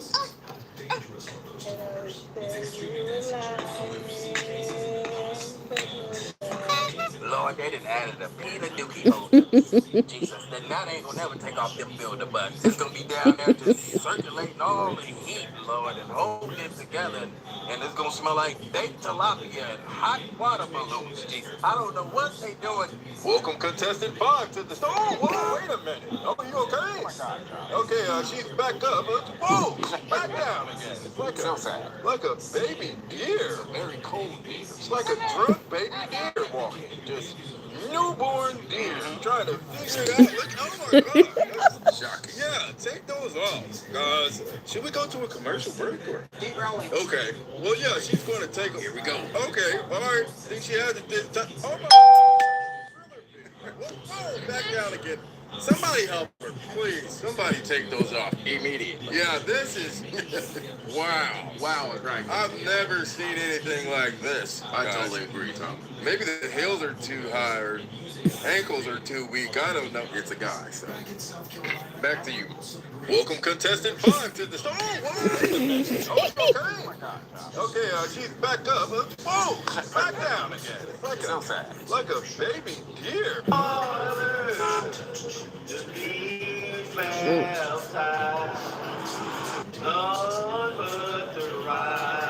Literally like feed in. Oh my god, what is that?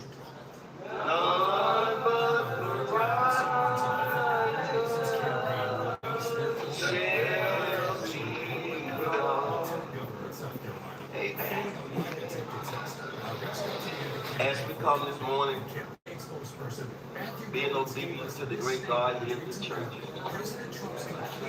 baptize our brother upon the confession in our Lord and Savior Jesus. Come down to baptize him in the name of the Father, in the name of the Son, in the name of the Holy Ghost. Oh my God! All right, Francis.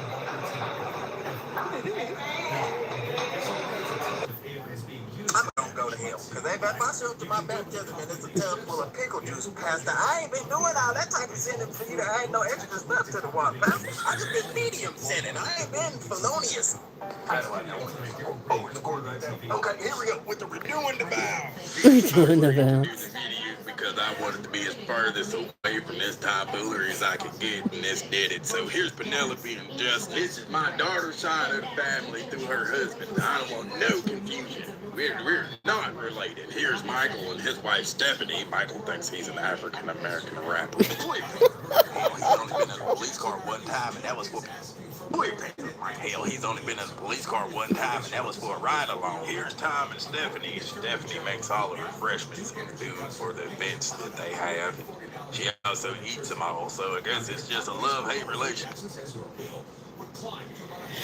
Kelly, I like to lay down. I gotta move my foot. Today's episode, we're going to step streets and inside the home of an ordinary Chicago family in the 1930s. We're going to examine the hidden signs of the era.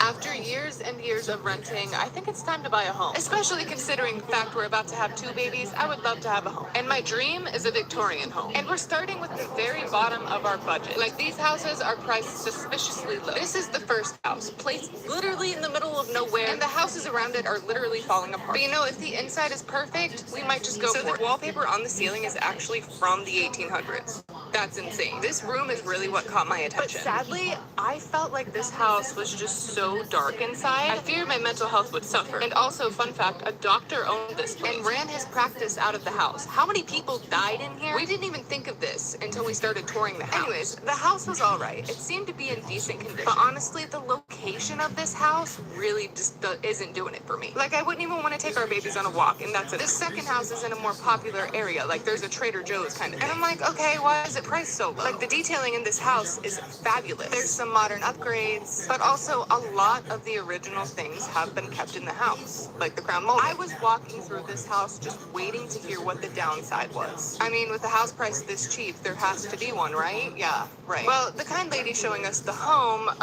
then mentioned upstairs, which you will see in a second. The floor is literally slanted. I wish this video could show actually how bad it was. It was horrible. And a house having a foundation issue, that's scary. She also mentioned that the original wood siding looks like it's not in great shape. I do love that this house was like a blank canvas. Yeah. Great area, but I don't love that the issues are big issues. So I think it's gonna be a no from us. And as much as I thought I could score a low-priced Victorian home, I think we may have to push the budget up a little bit. After years and years of renting, I think it's time to buy a home, especially considering if I have the milk. Investors provide the money needed to build new power lines, substations, and other upgrades before customers ever use them. It's called the Heartbeat Expander. Before you're 13 years old, it's significantly easier to expand that space because your maxillobone in the middle at 13 finally fuses, and then for the rest of your life it just gets harder and stronger in there. It was bone. They went in, this is a separate procedure than the Heartbeat itself, but they saw the maxillobone a little so that they could help it split easier. I know it's as awful as it sounds. Probably a Joe Allgood is here with us, and Joe Anderson spoke with his family about what they want people to remember about him. Yeah, Rebecca, the body of Matt Brown was found in the river in Washington State earlier this weekend. And I spoke with 3 of his siblings earlier today. They said they're reeling from the loss, but finding his body after 3 days of searching has provided some finality. What has been going through your heads? What have you been wrestling with in the wake of this loss? You know, the hardest thing at first was just like the not knowing, because there were a lot of speculations around. Matt and I haven't talked as much as we used to. Hearing all these speculations, you don't know what's true. And the last conversation that I ever had with my brother Matt, you know, he had told me that he was struggling. I guess the hardest thing is to coming to terms with how finite it is, and that he actually is gone. I guess that would just be the hardest part. I'm still in that denial stage of grief. Of course, very hard. How long was Matt on the program? Yeah, he appeared on the series from 2014 to 2019, but his family said there was a lot behind the scenes that viewers didn't get to see. Things you remember about Matt in your memory, what was he like? What did he really enjoy most about his time up here? Matt loved to tinker and invent things, much like Noah. And he loved to, get down and dirty, much like Abe. But one of his favorite things was to just be goofy. Even in a bad situation, Matt was never like down and out about it.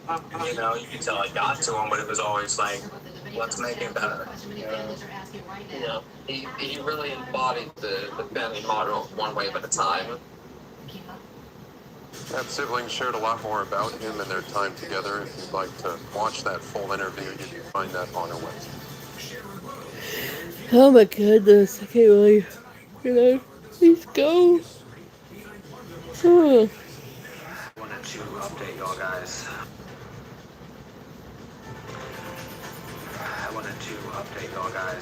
I just got word a few hours ago that they pulled the body from the river, and it was positively identified as Matt.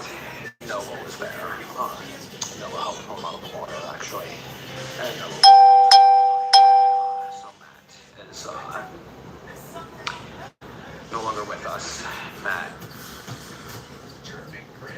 Behind the golden throne and powdered wigs, Queen Elizabeth I had a diet that would make modern stomachs turn. Tudor England's royal kitchens were producing dishes so bizarre, so violent, and so stomach-churning that even history books have tried to forget them. From rotting delicacies to still-living creatures on the royal table, these are the 20 most disgusting meals Elizabeth III actually consumed. In the 20th place, stewed sparrows in rosewater set the tone for Elizabethan dining at its most unsettling.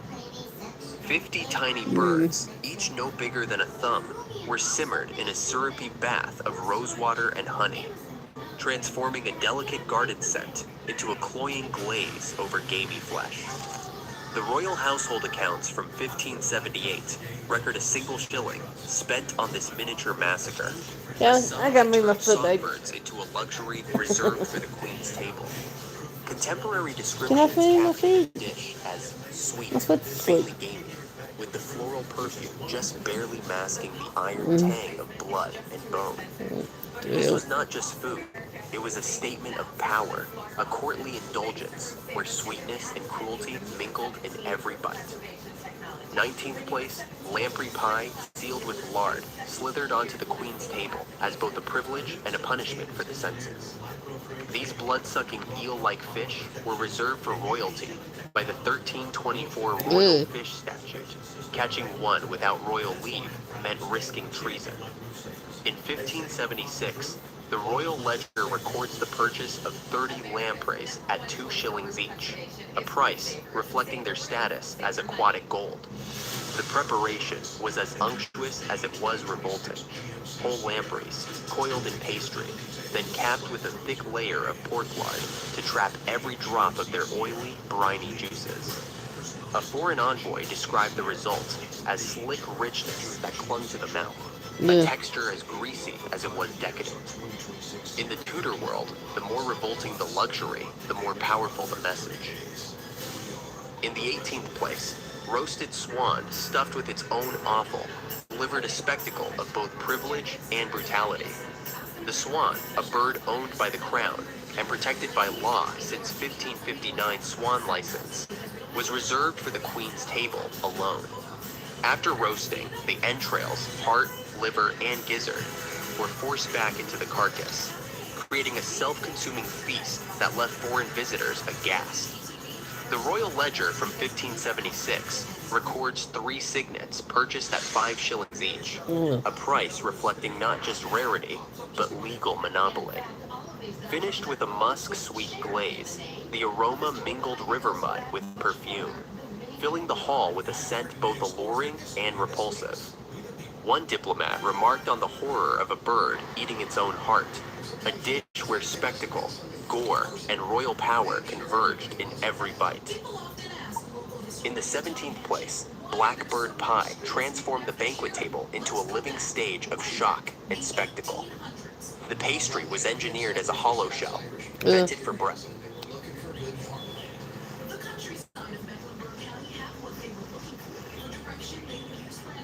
Because there wasn't anything else to name them after. Because there were only clapping your hands. 2 years after that, almost a quarter of every mattress sold in the United States was made of vinyl and filled with water. Oh, waterbed. By the late 1980s, walking into the average kitchen meant being greeted by a white goose with a blue ribbon around its neck. This was the 1980s, a decade that loved a trend, embraced novelty, and committed to looks the rest of us would later spend years undoing. Some were everywhere, a few were genuinely strange, and almost none of us thought any of it was unusual at the time. At the height of the waterbed craze in 1987, nearly 1 in 4 mattresses purchased in the United States was a waterbed. A vinyl bag full of water sitting in a wood frame, plugged into the wall. The pitch was straightforward. The bed contoured to your spine stayed cool through summer, warm through winter. Plenty of people will still tell you they slept better on a waterbed than on anything since. The complications were less straightforward. A king-size waterbed weighed around 1,800 pounds when filled. You needed a heater, or you'd be sleeping on cold water. You needed a conditioner, or algae would start growing inside. And one small leak meant the bedroom carpet, the floor underneath, and the apartment downstairs were all about to have a very bad day. Anyone who owned one remembers running a garden hose through the bedroom window and siphoning 235 gallons back out the day they finally moved. Clap on, clap off. The clapper. It launched in 1985, and for a few seconds it really did feel like the future had arrived. You plugged your lamp into the clapper, and the clapper plugged into the wall. 2 claps for the lamp, 3 claps for the TV. The first time anyone saw it work, it looked like pure magic. In real life, the magic ran into problems. The dog barked at the mailman and the kitchen light came on. Somebody sneezed during dinner and the entire room went dark. But the jingle was undeniable, and almost everyone in America could sing it within a year. Sometime around 1984, a white goose with a blue ribbon around its neck flew into the average American kitchen, and it never really left. It started small, a goose-shaped cookie jar, a dish towel. Within 3 years, it was everywhere. Wallpaper, canister sets, trivets, welcome mats, curtains. Oh, I remember the Buy a goose. casserole dish at a country store without a goose painted on it. The goose came with friends. There were ducks. There were geese in bonnets. There were geese pulling little wooden carts. There were heart-shaped wreaths with 3 geese in formation. For almost a decade, this was the most popular bird in America. For about 10 years, no American wall was finished without a strip of Wallpaper borders. Oh gosh. You painted the room a soft pastel, then ran a 9-inch strip of patterned paper at the ceiling like a frame. The kitchen got fruit baskets. The dining room got ivy.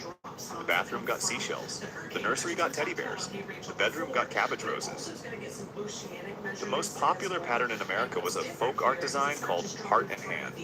Red hearts, blue hands, holding a tulip. It ended up in millions of country kitchens between 1986 and 1992. By the next decade, taking it down was the first job on every renovation list. It wasn't quite pink, it wasn't quite purple, it was mauve. And from about 1985 to 1991, it was on every surface in America. There was mauve carpet, mauve bath towels, mauve tile, mauve appliances, mauve curtains, mauve bedspreads, mauve toilet seats, mauve toothbrush holders. Often paired with teal, often paired with both. It was a color so specific to the decade that finding it in a home today instantly dates the place. Most of it was painted over by 1993, but you can still walk into a doctor's waiting room and find a chair, a wall, or a carpet that never got the message. Look up at the ceiling in almost any American home built between 1965 Oh, the popcorn and 1990. ceiling. Oh my gosh. You saw the same thing. A bumpy white surface that someone once decided looked like cottage cheese. Contractors used popcorn texture for 3 reasons. It went up fast, it was inexpensive, and it covered every imperfection in the drywall behind it. The premium versions had glitter mixed in, so the ceiling sparkled when the lamp came on at night. What the texture also did, which nobody was selling, was trap dust, kitchen grease, and a steady decade of cigarette smoke from a time when people still smoked indoors. Anyone who has tried to remove one understands the cost. White dust ends up in every drawer, every shelf, every air vent in the house. The ceiling that took 20 minutes to spray takes 3 weekends to scrape down. If something here is bringing back memories, drop it in the comments. And hit subscribe so you don't miss the next one. Walk into a 1980s den, a finished basement, or a rec room, and you walked into a wall of wood. Or what looked like wood. Faux wood paneling came in 3/4 inch sheets, 4 feet wide, 8 feet tall, and colors with names like honey pine and dark walnut. It was nailed up over drywall, over concrete blocks, over old plaster. Cheap, fast, warm looking. The trick was that most of it wasn't actually wood. It was vinyl printed to look like wood, glued onto particle board. The grain was a photograph. If you looked closely, you could sometimes see the same knot repeating itself across the room. Whole generations of American homes had walls that were technically a picture of a tree. Walk into a 1980s bathroom and the first thing you encountered was the toilet. Wearing an outfit. A shaggy fabric lid cover in pink or peach or mauve that flopped backwards every time you tried to lift it. Match it to a contour rug at the base. Match the rug to a tank cover. Match that to the shower curtain. By the end, the toilet had more accessories than the person sitting on it. The floor was a similar story. Bathroom carpet, wall to wall, was a real and widespread phenomenon. The thinking was that carpet felt warmer underfoot than tile. The thinking aged badly. Putting carpet in the room with the most water exposure in the house produced exactly the result you'd expect. Owners remember the smell, the patches around the toilet base, the day they pulled it up and discovered what had been growing underneath. Anything in a 1980s home that could be made from metal was a candidate for a brass finish. The list was long. Bathroom faucets, lamp bases, drawer pulls, towel bars, ceiling fan blades, candlesticks, picture frames, door handles, the pull chain on the kitchen light, the lazy Susan in the corner cabinet. The look was meant to read as expensive, warm, polished, a little glamorous. The trouble with brass was that it never stayed that way. Fingerprints showed up immediately and lived there permanently. The metal tarnished, and most of the brass in the average home wasn't even solid brass. It was a thin layer of plating over a cheaper base metal. After 3 or 4 years of weekly polishing, the plating wore through and the homeowner discovered they'd been buffing the same patch of zinc for half a decade. By the late 1990s, brass was the first finish every renovation tore out. One piece of furniture that dominated the entire room. It wasn't the Entertainment couch, it center. was the entertainment center. 8 feet wide, 6 feet tall, at least solid oak looking. Glass doors with little brass knobs, built-in shelves designed to fit exactly the right number of slots. 200 VHS tapes, 80 cassettes, 30 records, an Atari, a Nintendo, a stereo receiver, and a 27-inch tube TV in the center. The doors had a little click magnet that latched them shut. The magnets attracted every fingerprint in the house. When it came time to move, the entertainment center was usually the moment somebody started crying. 4 people walking it sideways through the hallway, scratching every doorframe along the way. Through the late 1980s, answering machines went Oh from gosh, luxury the items answer to standard machines. household equipment. By the mid-1990s, roughly 3 out of every 4 homes in the country had one. 2 cassette tapes inside, one for the outgoing greeting, one for incoming messages. A small red light blinking the number of messages waiting. Coming home to find that number, reading 6 was the small daily thrill of an entire decade. The technology wasn't what made these machines memorable. The greeting was. Some families did it the normal way. Others saw the cassette tape and saw an opportunity. The kids would gather around the phone and sing the greeting in 3-part harmony. Whatever ended up on that tape became the soundtrack every caller heard for the next 6 months, no matter how funny it had been on the day it was recorded.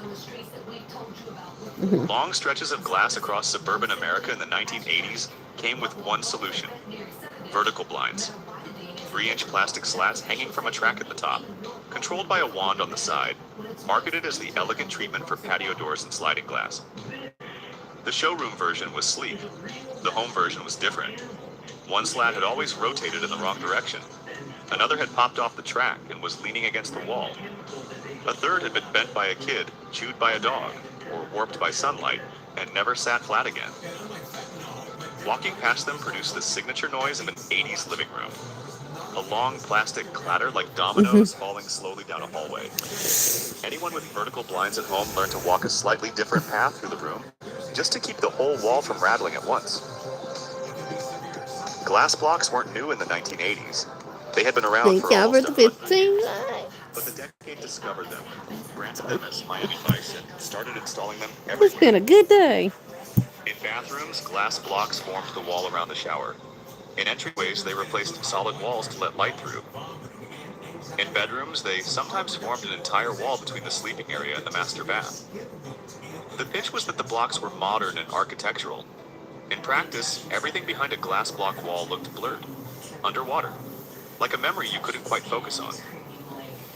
Showering behind one was fine. Looking through one at someone in the next room was an experience. Tell me in the comments, which one of these did your house have? I read everyone. Somewhere between 1965 and 1985, somebody decided that gathered seating needed to be at a different elevation than the rest of the house. And for 20 years, millions of American homes were built with sunken living rooms. I can move. You walked in the front door, took Sorry. 2 carpeted steps down, and you were in the conversation pit. The carpet was usually shag and rust or harvest gold, or by the 1980s, a sea of mauve.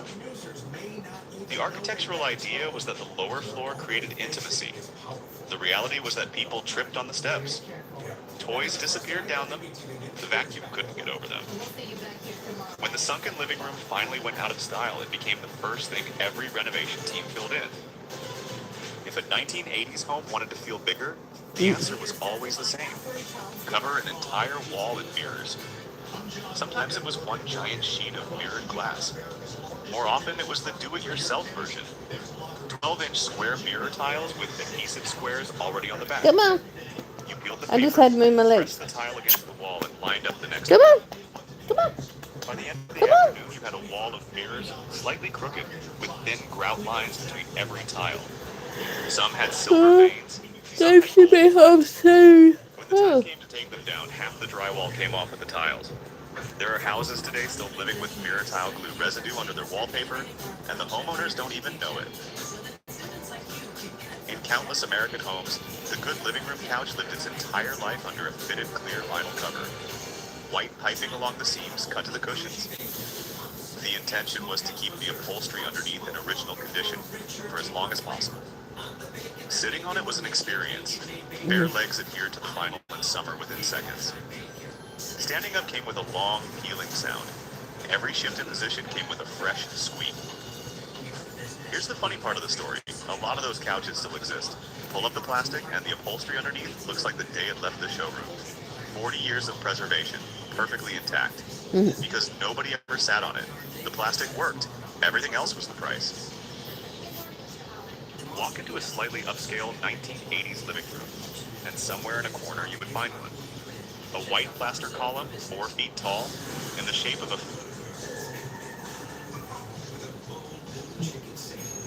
We start with tangy red pepper cheese, topped with our new crispy chicken breast, and drizzled with sweet hot honey. It's the new hot honey crisp butter chicken sandwich. Just don't get lost in the sauce.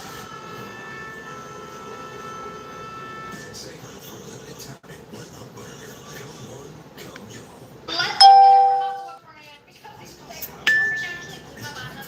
He does not like Alfredo, but he also told me he's never had a homemade. And I said, okay, you've never. Today I'm going to turn my front porch into a free 7-Eleven for my mailman. Over a few years, I've given away so many free drinks and snacks and prizes to my mailmen, we've become really great friends. They even came over to my house for hibachi last night. And today I'm going to embark on my biggest endeavor yet, which is...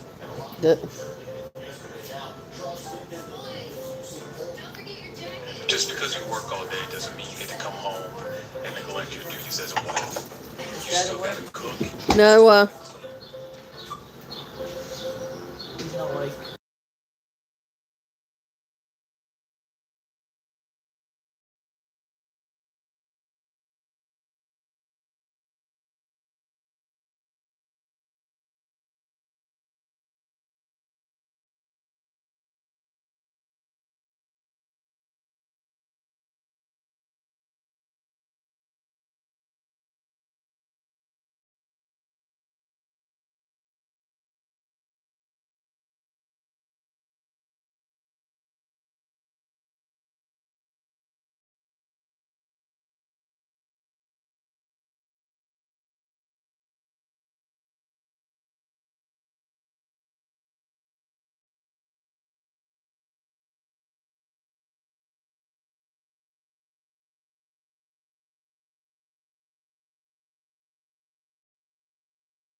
I'm back. Uh, Do you remember? Do you know it anyone? must have. My Do you know? internet must be going Do you in and know out. anyone's name? Any of your friends' names from school that you said you you you remember them all? Yeah. Why? Do you remember some of them? Yes, Gabriel. Go on now. Not all of them, right? Yeah, no. Go. Oh, all of them? Yes, game. Okay.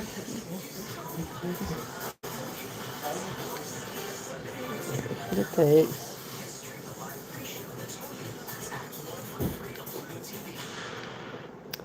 Good gracious alive. Every house holds its own secrets. We can look at the facade and guess what's going on inside. Oh. Really knows what's going on behind our front door. Oh my And goodness. we don't know what's going on behind theirs. Uh. We learned there's someone who refused Mm. Make, or like for a chameleon, for example. So say I was stroking its head, and it closes its eyes, so it peeps up. People are like, oh, it's relaxing. No, it's not. If a chameleon during the day, or when you're handling it, it's closing its eyes. It's not because it trusts you and it's sleeping. It's because it's stressed out and shutting down. So notice, like their eyes are all, even though they're pretty calm, like their eyes are all open. When a chameleon closes its eyes, is no longer able to keep an eye out for potential danger, so it's not good because they're still looking around at everything right now. Even though he's on my head, just chilling, like he's checking either females out, looking for danger, looking for food. So if they shut their eyes, like they're shutting down. They've accepted we're just gonna die. I have a lot to make. Or like for a chameleon, for example. So say I was stroking its head, and it closes its eyes, so it peeps up. People are like, oh, it's relaxing. No, it's not. If a chameleon during the day, or when you're handling it, is closing its eyes, it's not because it trusts you and it's sleeping. It's because it's stressed out and shutting down. So notice, like their eyes are all, even though they're pretty calm, like their eyes are all open. When a chameleon closes its eyes. Since she had just moved from Pennsylvania to Mountain City with her parents, Barbara and Marvin Potter. Well, something new. Chanel's different. You can tell she acted out for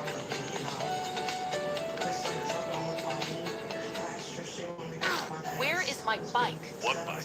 You think this is funny? Are you trying to get arrested? This punk stole my motorcycle. I didn't steal it. I borrowed it, then lost it.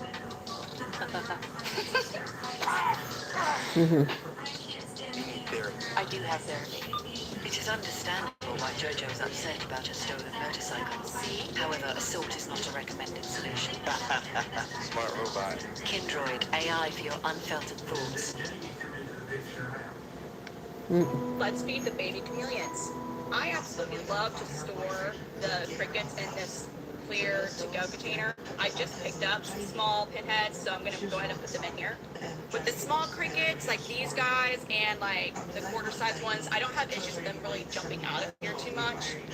And even if they do, I just kind of scoop them out of the blue tray that they're in. They don't hop out of that, which is really important because look at how small these guys are. These, I usually get a bit bigger than this, but this is my only option. So I'm going to go through these pinheads quick. And I will get these little, like, to-go sauce cups and put the supplement in it. I tap the pinheads in to the cup. I'll put some back if I get a few too many. And I will also just kind of gently shake the cup, and that will get them a little dusted. See here, just a little bit of the dust on them, not too much. John Deere here is one of my John Deere. and he's a good eater. So good. Most of mine eat out of the feeder cups. Like, oh, let's watch him. He's so good. That is one happy dude. Now, some of them, like this guy, they are kind of afraid of the feeding cups and the bugs in them. But I still want to give him the opportunity to eat out of them so I can track how many bugs he's actually eating. Usually I end up having to dump the bugs because he won't eat out of the feeding cup. I have a few like this. You can kind of see him hiding back there. He's my absolute youngest. Look at this little scaredy dino. Thankfully, he is now eating out of the feeding cups. He just prefers for me to be gone. I've come to learn that these guys are just terrified of me. And honestly, they could care less if I'm alive or dead. But thankfully, as I said, he is now eating out of the feeder cup. You see him looking at them right now. Check this guy out. He is ready to munch on some food. He is waiting for me. He is not afraid of me. I handle this guy a little bit here and there, and I'm excited to see what he looks like. Is he going to get one down? Chameleons are so cute. Oh, they're so cute. Got him one. Here's another one of my more bashful eaters, but he will. I'm gone. Look at his markings. And just a shed. So I'm going to kind of stick around to show you how beautifully served. Sorry, my mother-in-law came in and we were talking about Gabe's first communion Saturday. He's showing interest. Here we go. See the coloration in stripes? Now we're on to the youngest of the yellow-bodied blue-bark clutch. And they are bashful eaters, but they will eat out of the feeder cup eventually. These guys, what's surprising is they're the youngest, but so colorful. I can't believe I made the 1K, y'all. I'm so excited. That makes happy. I'm happy. Making this video that if I know I'm over here squealing like it. But it's so exciting.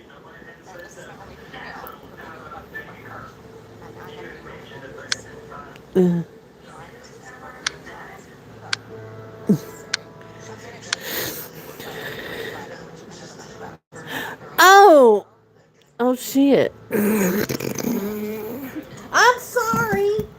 Y'all, I'm excited. Sorry. I just Oh, hey Simba. Hey everybody. I'm sorry. You know, I just saw where I didn't see everybody's knock knock. Sorry. It just showed up, y'all. I'm sorry. My messages. We are doing good. We're just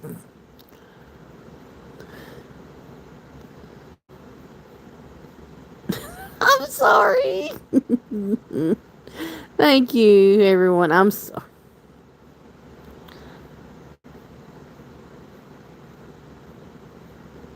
Oh, well, thank you.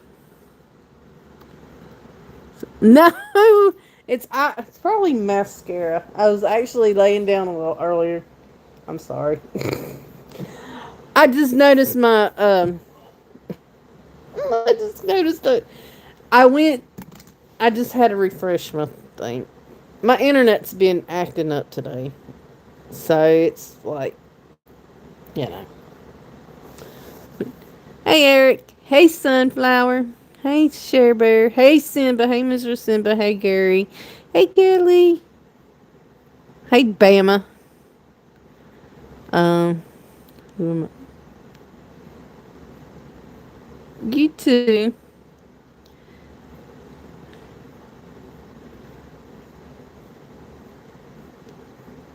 Let's see. Sorry. Hey David. I'm sorry, y'all.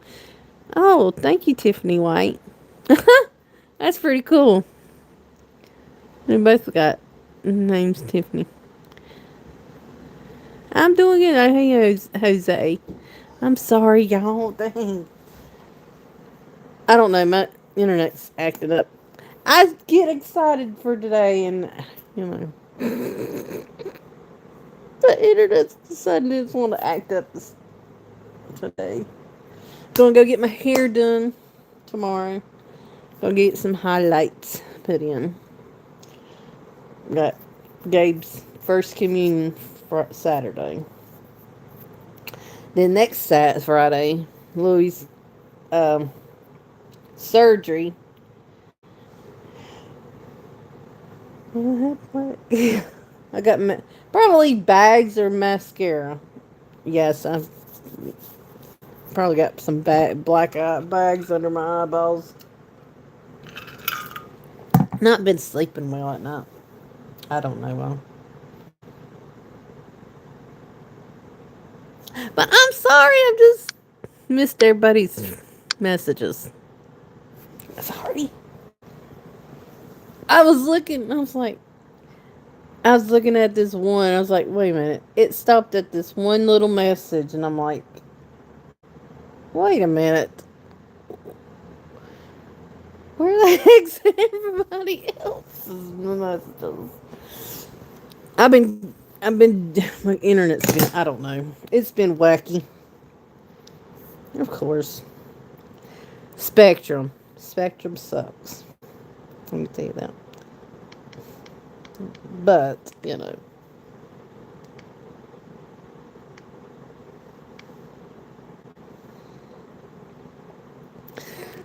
So how are you doing, Eric? How are you and Sunflower doing?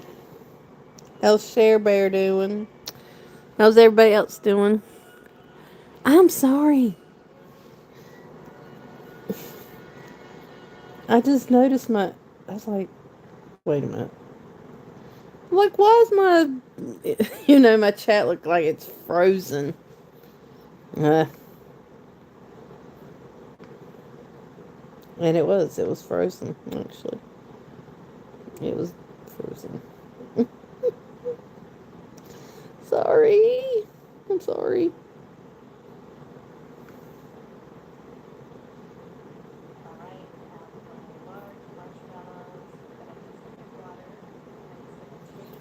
Ooh. Little marshmallows, red, white, and blue. Oh, that's pretty cool. It's yummy.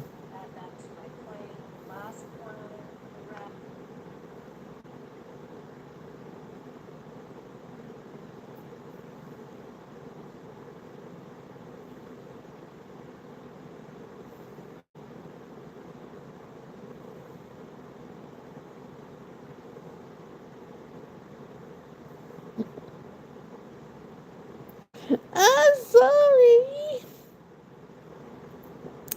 Damn. Dang freaking internet.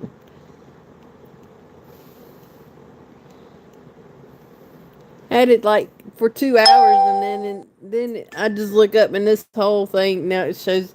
It went from showing that to 9 minutes and something. I'm like, what the hell?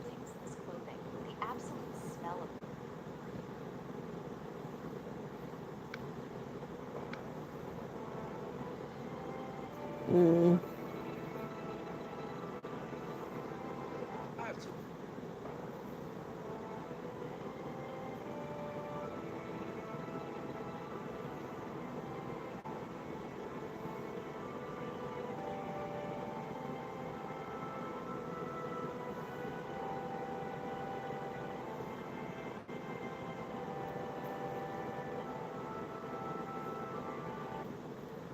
Mm.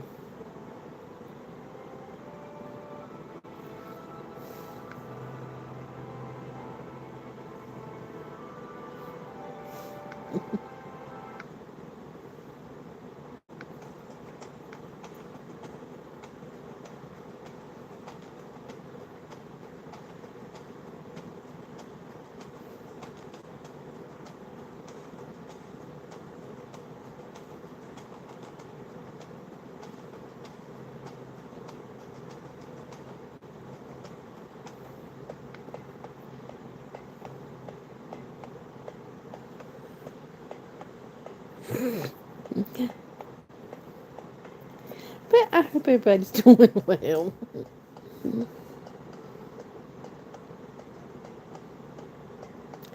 1K.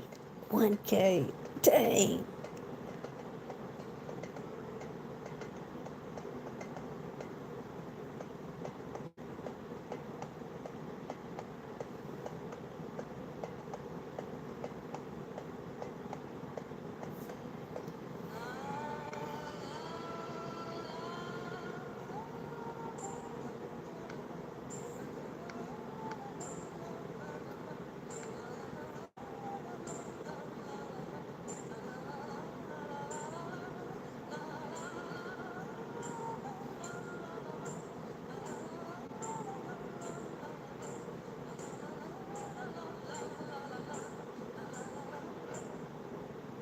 The,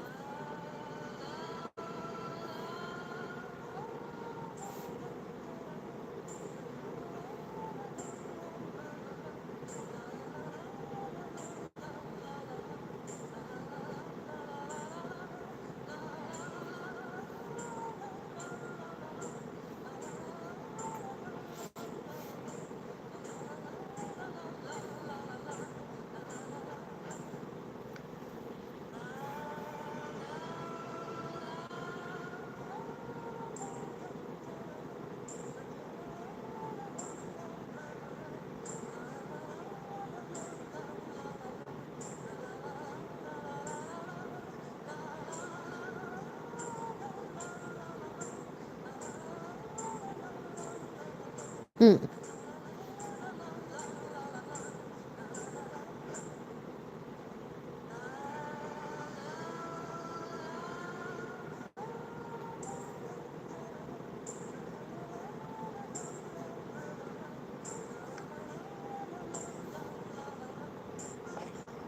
So,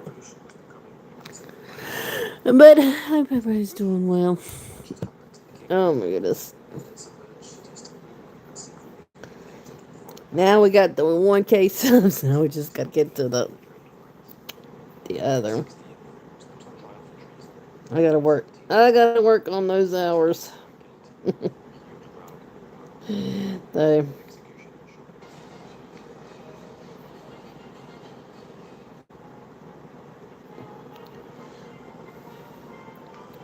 which, which I hadn't been live a lot. So, too. So it's kind of making my hours go.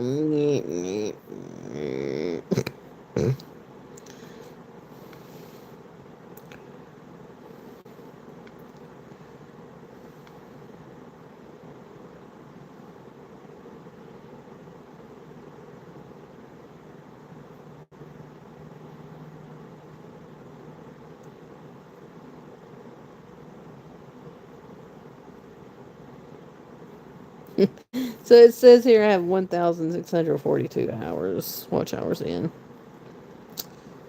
Let's see, my analytics.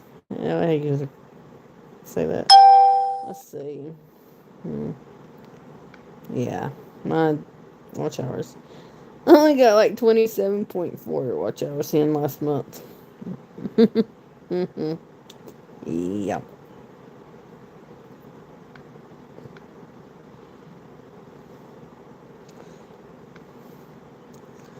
And my lifetime watch hours only got 2,354.8. Let's see. Then 365 days, 1,728.6. Yeah. It's just, I have been, but I have other things that have to be done first. And that's why. I mean, yeah, I went live yesterday, went live the day before, but a few times. But when life gets, I guess if life gives you lemons, maybe I can put them in. I don't know. But I'm gonna go find me something to eat, y'all. I guess I probably need to charge. Probably need to charge my phone a little bit too, cause you know. Mm.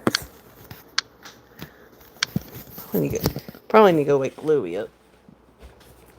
He been sleeping for a little itty bit. This is all in life, and that's been over what 2.5 hours, 2 hours. I know, and it's been a while. I hope everything's doing good. I want something really good.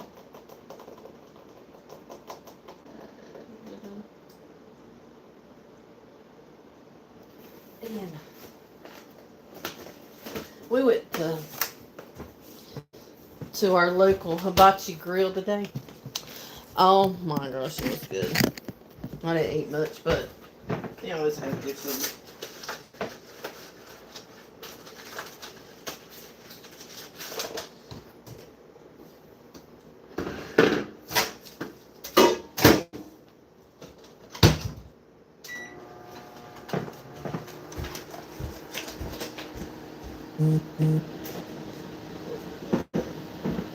Louie.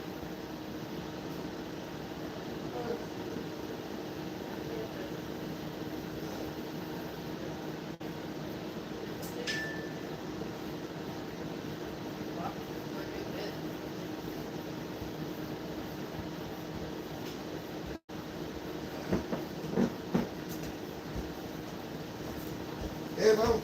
Yep. Yep, he's home. I'm kind of. Let me eat some of this.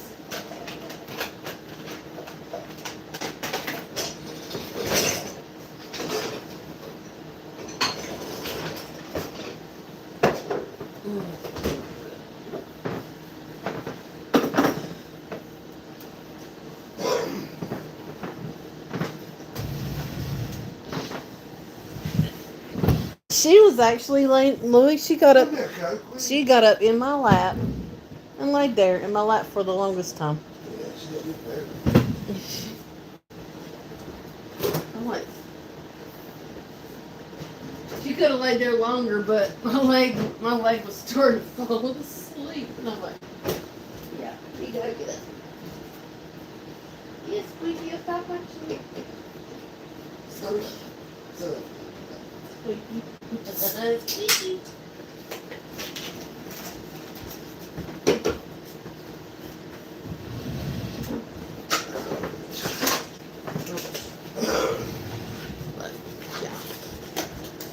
What's wrong with that? What you want, Callie? Yes, she came in. Asked about you. I thought you were asleep. She said she's going to pay for his Sunday school tonight, but he decided then he didn't want to take it next year. But then he get home and he decides he wants to take it. So.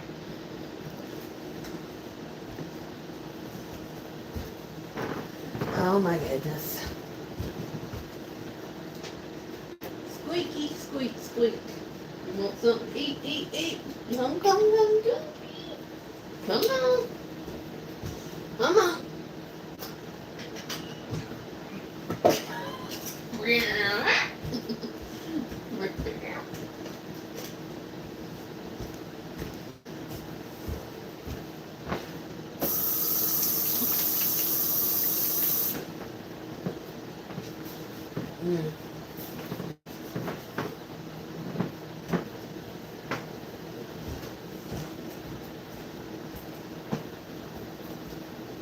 Thing is, it's going to be on a Friday this year. Next year. Same hours, 5 to 8, but Friday, Saturday, Wednesday.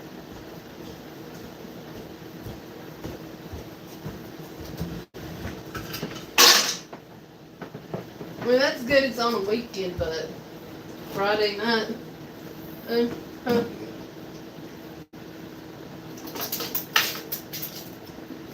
Friday? Mm-hmm. Next year it's going to be on Friday. Sure is.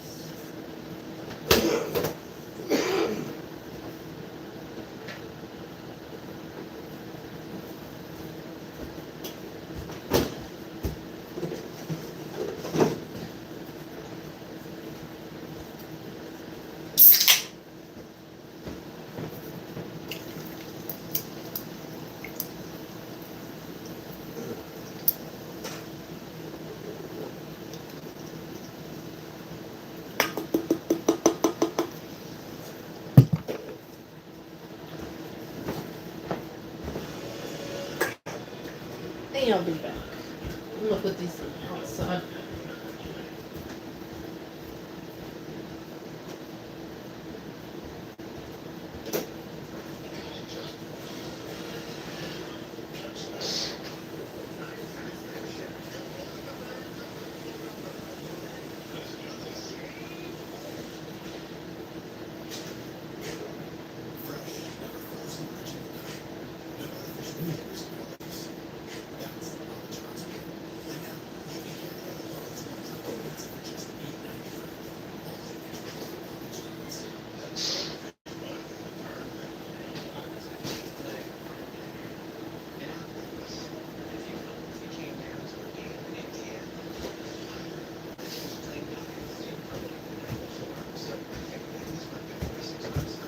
Alright. I'm back. But I'm gonna get up here. Come back later. I'm good. chill a little bit, eat something, and I'll be back. And thank y'all for the 16 likes. See y'all later.